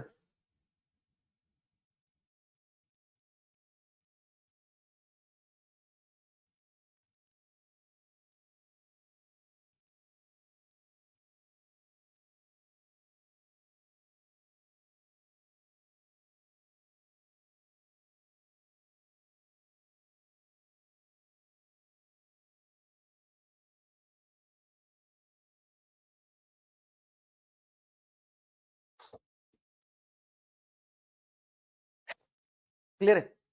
आता बघा, सगळ्यात पहिल्यांदा वर्गीकरण 2 सृष्टीमध्ये करण्यात आलं सायंटिफिक पद्धतीने. त्याला 2 किंगडम म्हणत असतो. आणि 2 किंगडमचा शोध जर कुणी लावला असेल, कुणी मांडलेला आहे, कॅरोलस लिनियसनी सांगितलेला आहे. कधीची गोष्ट आहे? कधीची गोष्ट आहे? 1735 ला सगळ्यात पहिल्यांदा सायंटिफिक पद्धतीने. आता बघा, कॅरोलस लिनियस काय म्हणतो, अरिस्टॉटलचं जे वर्गीकरण त्यांनी केलेलं होतं, ते वर्गीकरणाला मी काय करतो? सपोर्ट करतो. आणि ते बरोबर आहे असं कोणाचं म्हणणं होतं? कॅरोलस लिनियस. मग लोकांनी याला विचारलं, बरोबर आहे तर सिद्ध करून दाखव. तेच सिद्ध कोणाला करता आलं नव्हतं? अरिस्टॉटलला. म्हणून त्याला श्रेय भेटलं नाही ना. मग यांनी सिद्ध केलं. कशाच्या आधारे? गुणधर्मांच्या आधारे. आता बघा, कॅरोलस लिनियस काय म्हणतो? कॅरोलस लिनियस काय म्हणतो? सजीवांचं वर्गीकरण 2 गटामध्ये करता येईल. सजीवांचं वर्गीकरण 2 गटामध्ये करता येईल. एक म्हणजे कोण माहित आहे का? प्राणी. आणि दुसरं तो म्हणजे काय आहे? वनस्पती, ज्याला आपण प्लॅन्टी म्हणतो. मग लोकांनी विचारलं, जर 2 गटात करता येतं तर कोणत्या गुणधर्मांच्या आधारे? हे अनेक गुणधर्म म्हणतो, पण त्याच्यामध्ये महत्वाचे 2 गुणधर्म सांगतो. एक म्हणजे काय? पोषण या गुणधर्मांच्या आधारे मी 2 गट तयार करतो. आणि दुसरं पेशी भित्तिका, ज्याला आपण काय म्हणत असतो? सेल वॉल म्हणतो, पेशीचा बाहेरचा आवरण. लोकांनी सांगितलं कसं? तो म्हणतो, असे सजीव जे पृथ्वी तलावर असतात ते स्वयंपोषी जेवढे आहेत ते सगळेचे सगळे काय असतील? वनस्पती. 2 डबे ठेवले, उचललं, चेक केलं, स्वयंपोषी की परपोषी? स्वयंपोषी असेल तर कोणत्या डब्यात? वनस्पती. आणि जर परपोषी असेल, म्हणजे स्वतःच हेटरोट्रॉप्स असेल, तर कोणत्या डब्यात ठेवलं? प्राणी. सेल वॉल मध्ये विचारलं, ज्यांच्या सेल वॉल प्रेझेंट असते त्याला कुठं? वनस्पतीमध्ये. आणि ज्याच्यात सेल वॉल ऑब्सेंट असते कुठं? प्राण्यामध्ये. तर अशा प्रकारे पहिल्यांदा सायंटिफिक पद्धतीने 2 गटात वर्गीकरण कुणी केलं? कॅरोलस लिनियस. आणि असे किती गट तयार झाले? 2. म्हणजे 2 घर बांधलं. एका घरात वनस्पतीला ठेवलं. ठेवत असताना 2 कंडिशन पाळलं. जो कोणी वनस्पती या घरामध्ये राहायला येईल, एकतर तो स्वतः स्वयंपाक बनवून खायला पाहिजे, यांनी काय रे? ऑटोट्रॉप्स. आणि दुसरं, त्यांच्यामध्ये सेल वॉल काय असणं गरजेचं आहे. आणि हे जर दोन्ही नसेल तर काय पाहिजे, परपोशी आणि सेल वॉल जर नसेल त्यांना उचलायचं आणि कोणत्या घरामध्ये ठेवायचं, नसेल तर कोणत्या घरामध्ये, अॅनिमल मध्ये. परंतु असे दोन गट तयार झाल्यानंतर सर्व सजीवांचे दोन गटात वर्गीकरण व्हायला पाहिजे होते की नाही. परंतु काही सजीवाला कॅरोलस लिनियसने न वनस्पतीमध्ये ठेवलं न प्राण्यामध्ये. दोन घर बांधले, दोन्ही घरात ठेवलं नाही त्यांना. का ठेवलं नाही? लायकी नसेल बसायची, काहीतरी कारण असेल की नाही. ज्या नियमानुसार घरात राहायला पाहिजे होतं ते नियमांचं जर भंग करत असेल तर त्यांना त्यांच्यामध्ये जागा भेटेल का? नाही भेटली. काही सजीवांना कोण कोण होते सर जे घराच्या बाहेर राहिलं? त्याच्यातलं पहिलं होतं, त्याला आपण जीवाणू म्हणत असतो मित्रा, त्याला आपण बॅक्टेरिया म्हणतो. सर काय दुःख होतो याचं दुःख असं आहे, ह्याच्यातले काही स्वयंपोषी होते तर काही परपोषी होते. कसं ठेवणार? जर बॅक्टेरियाला वनस्पतीत ठेवलं असतं तर सगळे बसून खायला पाहिजे होते की नाही. पण बॅक्टेरियातले काही बॅक्टेरिया भांडे घासायला सुरुवात करतात ना. समजलं का? परपोषी आहेत. जर पूर्ण ह्याच्यात ठेवलं असतं प्राणीमध्ये तर प्राण्यासारखंच राहायला पाहिजे होते की नाही. स्वयंपाक कशाला बनवायचं? तर प्राण्यात ठेवलं तर काय बनवून खातायत, आणि वनस्पतीत ठेवलं तर काय फुकटचं खातायत. तर जमणार नाही की नाही. एकच काहीतरी पाहिजे होतं की नाही. मग कॅरोलस लिनियसचं डोकं फिरकलं ना. तो म्हणलं हे काय डोक्याला ताप आहे, एक काय नीट राहत नाही, मग कशाला ठेवायचं आपण. या कारणामुळे बॅक्टेरियाला जागा भेटली नाही. कळलं? दुसरं कोण होतं सर? दुसऱ्याचं वेगळंच मॅटर होतं. कोण होतं? पण तो होतं युग्लिना सारखे सजीव. युग्लिना. सर ह्याचं काय प्रॉब्लेम आहे? युग्लिना काय करत होतं माहित आहे का? हा दिवसा हा स्वयंपोषी गुणधर्म दाखवत होता, ऑटोट्रॉफ्स. आणि हा रात्री जर गेलं ह्याच्याकडे तर हा परपोषी गुणधर्म दाखवत होता. म्हणजे ह्याचा अर्थ काय रे? हा एमपीसीचा तो कार्यकर्ता आहे युग्लिना. दिवसा जर ह्याच्या रूमवर गेलास तर हा स्वतःच भांडे घासत होता, स्वतःच स्वयंपाक बनवत होता, स्वतःच सगळं करत होता. इन्स्पायर होशील की नाही रे, काय कष्ट चालू आहे. मग घरी आला 2-4 तास अभ्यास केलास आणि संध्याकाळी आणखी गेलास रूमवर तर काय, तो लॉक लावून कुठंतरी जात होतो, मागे मागे गेलं तर बाहेर डायरेक्ट धाब्यावरच गेले. म्हणजे याचा अर्थ कन्फर्म सांगता येईल का तो पूर्ण स्वयंपोषी किंवा पूर्ण परपोषी आहे का? नाही. मग जर समजा युग्लिनाला जर ह्यांनी वनस्पतीमध्ये जागा दिलं असतं तर दिवसा तर काही प्रॉब्लेम नाही, कारण तो दिवसा स्वयंपोषी आहे वनस्पतीसारखं. पण रात्री मला सांग भाऊ, हातात कोटरा घेऊन बाहेर निघते की नाही ते, कारण परपोषी गुणधर्म दाखवतंय. मग लोक म्हणतील की नाही तू तर म्हटला होतास युग्लिना स्वयंपोषी आहे, मग हे रात्री लोकांच्या दारासमोर कशाला चाललंय? कळतंय? आणि जर समजा ह्याला प्राणीमध्ये जर ठेवलं तर हे दुसऱ्याकडून अन्न घेऊन खायला पाहिजे की नाही. पण हे स्वतः भांडे घासायला सुरुवात करेल की नाही दिवसा. या कारणामुळे युग्लिनाला ना वनस्पतीमध्ये जागा भेटली ना प्राण्यामध्ये जागा भेटली. कळतंय? तिसरं गट कोणतं होतं? तिसरं गट होतं तो म्हणजे कोण रे? कवक. ज्याला काय म्हणतो आपण रे? फंगी. ह्याचं काय प्रॉब्लेम आहे? हे सेल वॉल असते याच्यामध्ये. सेल वॉल काय असते? जर याच्यामध्ये सेल वॉल आहे तर सेल वॉल गुणधर्मानुसार कुठं जागा पाहिजे? वनस्पतीमध्ये. पण वनस्पतीमध्ये जर गेला तर स्वयंपोषी पाहिजे की नाही. पण सेल वॉल जरी असेल तर कवक हा काय गुणधर्म दाखवतो रे? परपोषी, हेटरोट्रॉप्स दाखवतो. म्हणजे पोषण गुणधर्मानुसार कवकाला प्राणीमध्ये जागा भेटेल आणि सेल वॉल नुसार कुठं? वनस्पतीमध्ये. मग कसं काय पॉसिबल आहे? काय नाहीये. या कारणामुळं कॅरोलस लिनियस म्हणतो या तिघांची लायकी नाहीये माझ्या दोन्ही घरामध्ये बसायची. कोण कोण तिघ? बॅक्टेरिया, युग्लिना आणि दुसरं कोणतं? तिसरं कोण? कवक. कळत इथपर्यंत? तिघांनाही घराच्या बाहेर ठेवलं ना रे, पण ह्यांनाही वाटते की नाही घरात राहावं? कोणाला वाटत नाही? जर वर्गीकरण करत असेल तर ह्यांना वाटेल की नाही. मग हे तिघही बाहेर होते आणि तिघही एकत्र बसून रडत होते की आम्हाला जागा भेटली नाही. रडत असताना या तिघांकडे एकाचं लक्ष गेलं आणि लक्ष जाणाऱ्या शास्त्रज्ञाचं नाव काय रे? हॅकल. हॅकल तिघांनी येऊन म्हटलं काय भाऊ, काय प्रॉब्लेम आहे? तिघांनी सांगितलं प्रॉब्लेम असा आहे, 2 घर बांधलं होतं कॅरोलस लिनियसनी आणि दोन्हीपैकी कोणत्याही घरात आम्हाला ठेवलं नाही. थंडीचे दिवस आले, परेशानी होऊ राहिली. तर हॅकल म्हणलं काही लोड घेऊ नका, मी तुमच्यासाठी सेपरेट तिसरा घर बांधून देतो, निवांत राहा, काही दुःख मानायचं नाही. आणि या कारणामुळं या तिघाला जागा देण्यासाठी हॅकल यांनी तिसरा घर बांधलं आणि तिसऱ्या घराला काय नाव दिलं रे? प्रोटिस्टा. समजलं? मग आता थ्री किंगडमचा शोध कुणी लावलं? तर कुणी लावलं सांगा पटकन. हॅकेलने. कधी लावलं? 1866 ला. कोणती किंगडम शोधून काढलं? हॅकेलने कोणतं किंगडम शोधून काढलं?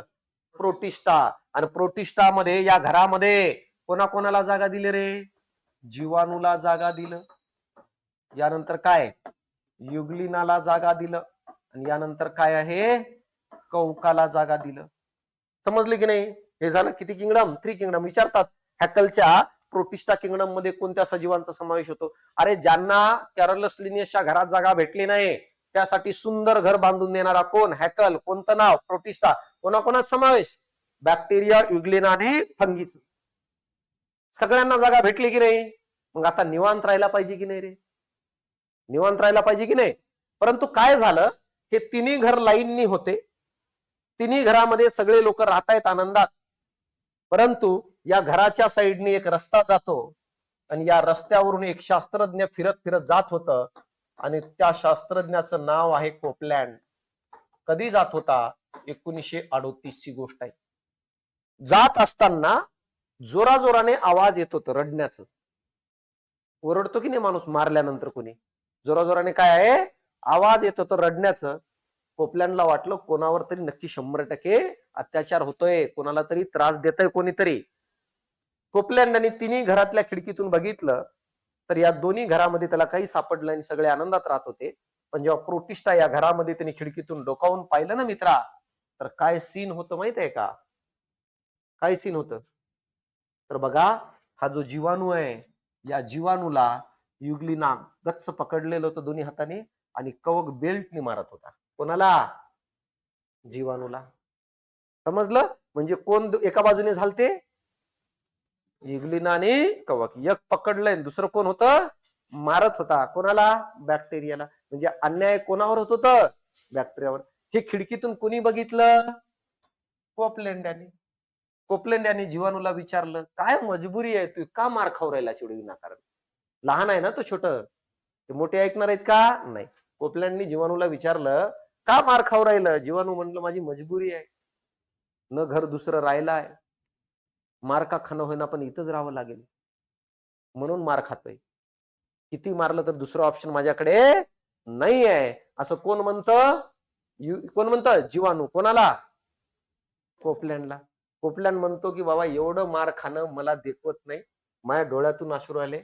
एक काम कर, मी तुझ्यासाठी सेपरेट घर बांधून देतो, तू येतोस का माझ्यासोबत? जीवाणू म्हणतो जर असं होत असेल तर माझ्या एवढा आनंदी कोणीच राहणार नाही. आणि देव तू लई चांगलं कर, मला छोटीशी का झोपडी होईना सेपरेट बांधून दे. कोणाला म्हणतं? कोपलँडला. कोण म्हणतं? जीवाणू. आणि जीवाणूला या दोघांच्या तावडीतून बाहेर काढून आणणारा शास्त्रज्ञ कोण? कोपलँड. आणि आणखी एक घर बांधतो. घरांची संख्या किती झाली? 4. यालाच आपण काय म्हणतो रे? Four kingdom. हे नंतर बघू काय म्हणतो आपण याला. Four kingdom. आलं. आणि घराला नाव देण्यात आलं. कोण रे? मनोरा नाही, मोनेरा. आणि मोनेरा मध्ये कोणाला जागा दिला आता? जीवाणूला. सगळ्या दुःखातून मोकळं केलं जीवाणूला. कुणी? कोपलँड यांनी. कधी केलं? कोणी केलं रे? कोपलँड यांनी. कोपलँड यांनी कधी? 1938 ला. इथपर्यंत 1900 काय आहे? 38 ला. समजलं इथपर्यंत? कळतंय? तर अशा प्रकारे ह्याने काय केलं माहित आहे का? यानंतर आता प्रोटिस्टात कोण कोण राहिलं रे? युग्लिना आणि कवक. आणि हे तर शांतीत खात होते एकदम निवांत, कारण घरात घेत असताना लाईकीनुसार घेतलं होतं. वनस्पती आणि कुठं? प्राण्यामध्ये. आता 4 गट झाले. किंगडम, मोनेरा, प्रोटिस्टा, त्यानंतर काय? प्लॅन्टी आणि काय? अॅनिमिलिया. आता इथं असं जर झालं असेल, आता निवांत खायला पाहिजे होती की नाही? परंतु बघा, या चारही घरांच्या बाजूने तो रस्ता आणखी तसाच होता ज्या रस्त्यावरून लोक येत जात होते. पण सगळेच लक्ष देतील असं काही नाही ना रे. हे की नाही? काहीच लक्ष देतात, जसं कोपलँडने दिलं. त्याच पद्धतीने 1969 ला इथून एक कार्यकर्ता जात होता. नाव आहे RH काय? विटाकर. विटाकर जात असताना सेम जोराजोराने एकमेकाला भांडे फेकून मारायचा आवाज येत होता. बघितलं, या घरामध्ये काही दिसलं नाही, या घरामध्ये काही दिसलं नाही. हा तर बिचारा आवाज ऐकूनच लपून बसतय, कारण अनुभव आहे ना त्याला. समजलं का? बघतो तर काय, प्रोटिस्टा या घरामध्ये बघतो तर काय, युग्लिना आणि कवक दोघही एकमेकांचे केस पकडून आपटापटी मारत होते एकदम. म्हणजे या दोघांचंही जमत नाही, भांडणाची सवय लागली की मग काय असंच होणार की नाही. हे दोघही एकमेकाला काय आहे मारत होते. का मारत होते? अनेक कारण होते. जसं कवक परपोशी आहे ना, दिवसा पण आणि युगलिना काय दिवसा स्वयंपोशी रात्री परपोशी. भांडणाचं काही कारण असू शकतं. जसं दिवसा युगलिनाने स्वयंपाक बनवलं आणि ह्यानी लपून खाल्लं, मारायची का माहित. समजलं का? कळतं मी काय म्हणतो? कवकामध्ये सेल वॉल आहे, युगलिनामध्ये सेल वॉल नाहीये. तर या कारणामुळं पहिलं तर याला मारत होते, त्याच्यावर राग काढत होते. आता कोणी नसल्यामुळे एकमेकाला हाणायला सुरुवात केली. अरे चिटाकर म्हणतो, भाऊ कशाला भांडणं करू राहिले, बाजूला तिघं बघा किती शांततेत खाऊ राहिले. या दोघांनी म्हटलं शांततेत का खाणार नाही, कारण सगळ्यांचं तिथं सेम आहे. सगळे एकसारखे जीवाणू तिथं आहेत, एकसारखे वनस्पती तिथं आहे. आम्हाला डोक्याला ताप, आमच्या दोघांचं काही जमत नाही. हे एक बोललं की मी उलट बोलतो, ते बोललं की मी ते उलट बोलतो. मग याच्यावर उपाय काय? अरे चिटाकर म्हणतो, तुमच्या दोघांपैकी एकाला बाजूला यावं लागेल. युगलिना म्हणतो, माझा जीव गेलं तरी चालतं, पण मी हे घर सोडणार नाही. अरे चिटाकर कवकाला म्हणतो, तू मोठा आहेस, समजून घे, तू बाहेर ये, तू यासाठी मी सेपरेट घर बांधतो. तो म्हणतो, नाही नाही, मी पण बाहेर येणार नाही. नंतर अरे चिटाकर म्हणतो, तू ये बाहेर. तो म्हणतो, नाहीच येणार, आपण इथंच राहणार. युगलिना तर म्हणतो, मी मरच तर इथं राहील. शेवटी अरे चिटाकर कवकाला म्हणतो, तू बाहेर ये, घरच तू या नावावर करून टाक. मग म्हणते, हा घर माझ्या नावावर करत असेल तर मी बाहेर काय येतो. आणि अशा प्रकारे 5वा घर बांधलं आणि घरच कोणाच्या नावावर केलं? कवकाच्या नावावर केलं. मग अशा प्रकारे 1969 किती किंगडम? 5 किंगडम. कोणकोणतं? मोनेरा, प्रोटिस्टा, कवक, वनस्पती आणि काय प्राणी. कळतंय? कधीची गोष्ट? 1969. डायरेक्ट झोपेतून उठून मांडलं का? मग बघा आता, आर्यच विटाकर यांनी काय केलं रे? फक्त प्रोटिस्टा मधून कोणाला बाजूला काढलं? कवकाला. तरी पण बघा, जिथं जिथं लिनियसचं नाव आहे ना, तिथं तिथं विटाकरचं नाव आहे. आर्यच विटाकरचं जेवढं नाव आहे तेवढं कोपलँडचं आहे का? तेवढं हॅकलचं आहे का?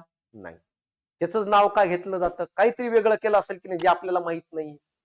जे आपल्याला माहित नाहीये असं काहीतरी कांड केलंय ना, म्हणून तर याचं नाव जास्त घेतलं जातं. तोच कांड बघायचं. एवढ्याशा कारणासाठी तर घेतलं नसेल ना, की बाबा प्रोटिस्टातून कवकाला बाजूला केलं, एवढ्या कामासाठी घेतलं असेल का? नाही. ह्याच्या व्यतिरिक्त काहीतरी मोठं कांड आहे.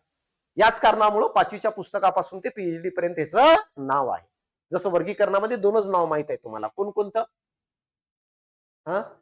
कार्ल लिनियस आणि फिजिक्स मध्ये 2च आहेत, आईन्स्टाईन आणि न्यूटन. समजलं? तर तशा प्रकारे काहीतरी कांड केले की नाही, ते कांड बघायचं आपल्याला. परंतु बघा, हे 5 किंगडम झालं. 5 किंगडमच्या नंतर येतं काय माहितीये का? 6 किंगडम. 6 किंगडम येतं. त्यालाच आपण 3 डोमेन म्हणतो. 3 डोमेन म्हणतो. कुणी मांडलेलं आहे? कार्ल ओस नावाच्या शास्त्रज्ञाने. किती? 6 किंगडम. कसं मांडलं बघा. कसं मांडलं ते मी तुम्हाला सांगतो. 5 होती की नाही रे? मोनेरा. मोनेरामध्ये जीवाणू येतात ना. दुसरं कोण? प्रोटिस्टा. तिसरं कोण? कवक. चौथं वनस्पती. आणि 5वं कोण? वनस्पती. त्यांनी काय केलं माहिती आहे का? या मोनेराचे 2 गट केले. एक म्हणजे काय? आर्कीबॅक्टेरिया आणि दुसरं म्हणजे कोण? बॅक्टेरिया. किती गट तयार केले? 2. किंवा आर्किया. आर्किया म्हणतो आपण. मग अशा पद्धतीने जर बघितलं तर ह्याला फक्त आर्किया नाव दिले त्यांनी. ज्याच्यात आर्किया बॅक्टेरिया येतात. आणि दुसऱ्यामध्ये कोण? बॅक्टेरिया. आणि या चौघालाही एक नाव दिलं, युकॅरिया. एक गोष्ट लक्षात घ्या, युकॅरिया म्हणजे कोण असतात माहित आहे का? कंप्लीट सेल असणारे. समजलं? आणि दोघं म्हणजे कोण रे? इनकम्प्लीट सेल असणारे. मग 3 डोमेन कोणाला म्हणतो आपण? पहिलं डोमेन युकॅरिया, आर्किया. दुसरं डोमेन काय? बॅक्टेरिया. आणि तिसरं डोमेन काय आहे? युकॅरिया. सर आर्किया बाजूला का झाले मोनेरातून? आर्किया ओरडून ओरडून सांगत होते की जेवढे काही जीवाणू आहेत त्यांच्यापेक्षा आम्ही वेगळे आहे. ठीक आहे नाही? जसं तू 10-15 मित्रांच्या ग्रुपमध्ये राहतो, पण तू सगळ्यांना काय सांगतो घरच्यांना? नाही नाही, तेच खातात पितात, मी फक्त सोबत असतो, मी वेगळा आहे, आपला काही संबंध नाही, फक्त मी सोबत राहतो. म्हणजे ते कोण रे? आर्किया. बाकी बॅक्टेरिया. आणि विकसित मध्ये हे कोण? चौघ. 6 किंगडम कसं काय सर? 6 किंगडम बघा, 1, 2, कोण? आर्किया, बॅक्टेरिया, प्रोटिस्टा, कवक, वनस्पती आणि कितवं? प्राणी. विचारलं जाईल मोनेराचे किती गटात वर्गीकरण केलं? 3 डोमेन मध्ये किती? 2 गटात, आर्किया आणि काय? बॅक्टेरिया. परंतु पुढे चालून या वर्गीकरणाला कुठेही जागा मिळाली नाहीये. मान्यता मिळालेली आहे का? नाही. या वर्गीकरणाला कुठेही पुढे जागा मिळाली का? नाही मिळाली. समजलीत पर्यंत कळतंय? तर अशा प्रकारे बघा, हे जर बघितलं तर हे 6 किंगडम आहे. मग पूर्ण जो वर्गीकरण डिपेंड आहे तो कोणावर डिपेंड असेल? तर कोणावर डिपेंड आहे? 5 किंगडम. मग नेमकं आर.एच. विटाकरचं नाव प्रत्येक पुस्तकात का घेतलं जातं? त्यांनी वर्गीकरणाच्या बाबतीत काय कांड केलंय? हे आपण उद्याच्या एपिसोडमध्ये कंप्लीट करूया. त्याचे कांड बघू, काय काय केलेले आहेत, कसं कसं केलेलं आहे. तर हे सजीवांचं वर्गीकरण आहे. अशा पद्धतीने लक्षात ठेवायचं, जेणेकरून काहीतरी आठवायला पाहिजे पेपरमध्ये, आहे की नाही? जसं अशा पद्धतीने काही जर आला, समजा अशा पद्धतीने काही जर आला, काहीतरी आठवायला पाहिजे की नाही रे? जसं असं आठवलं काय? प्रोटिस्टा, वनस्पती, प्राणी. कमीत कमी एवढं तर आठवायला पाहिजे ना. युगलीना पकडलं होतं आणि कवक मारत होतं कोणाला? जीवाणूला. काहीतरी लिंक लागायला पाहिजे की नाही? लिंक लागण्यासाठी जनरलाइज पद्धतीने अभ्यास करावा लागेल आपल्याला. नाहीतर पाठ करून राहिलं सायंटिफिक, हे धे धडाधड पाठ करून राहिलं, पेपरमध्ये आठवत नाही पाठ केलेलं. पंखा उलट फिरल्याचं दिसतंय तिथं. बंद पंखा चालू वाटतो, चालू पंखा बंद. 5 मिनिटातच पेपर झाल्यासारखं वाटतं की नाही? एवढं फास्ट टाइम पळतो, तर मेंदू पण तेवढं फास्ट पळायला पाहिजे ना. त्यासाठी कॉन्फिडन्स कधी येतं? जर आपल्याला माहित असेल तर. माहित असतं कधी म्हणतो आपण? जर तुला जनरलाइज पद्धतीने एकाला सांगता आलं तर. तुला बोलताच येणार तोंडातून. मग असे काही लोक आहेत की नाही जे 10-10, 15-15 वर्षापासून करतायत, त्याचं हेच प्रॉब्लेम आहे. वाचतो तर सगळं, हे पुस्तकाला एवढं कलर दिलंय, कळणार की ह्याने दिले की लेखकाने दिले. समजलीत पर्यंत? तुमचे कोणी मित्र असेल तर ही बॅच कंटिन्यू करायला सांगा त्यांना. ऑनलाईन लाईव्ह प्लस काय आहे, ऑफलाईन पण आहे. चलतं. उद्याचं लेक्चर पण इथेच असणार आहे. परवाचं लेक्चर मात्र तिकडे असणार आहे, विठ्ठल मंदिराजवळ. मी तुम्हाला लोकेशन शेअर करेल. चालेल? काय डाऊट कोणाला, काय दुःख? अवघड नाहीये, सोपं आहे. फक्त दररोजचं तुमचं किती रिव्हिजन असतं, किती वेळ देतात त्याच्यावर पण सगळं डिपेंड आहे. माझं काम काय करणे, सब्जेक्ट सोपा करून दे. मार्क येतात बरं. कालच्या राज्यसेवेला 16 प्रश्न आलेले विद्यार्थी आहेत 20 पैकी. कंबाईनला 90% विद्यार्थी 12+ असतात. फक्त त्यांनी इमानदारीने रेग्युलर केलेलं असावं. समजलं? नाहीतर तो अमावस्या क्लासमध्ये पौर्णिमा गार्डन मध्ये करत असेल ना, मग काय ओम भट स्वाहा, तुझं माझंही पण. कळालं इथपर्यंत? चालतं? काही दुःख कोणाला? काहीच नाही ना? भेटू मग आपण.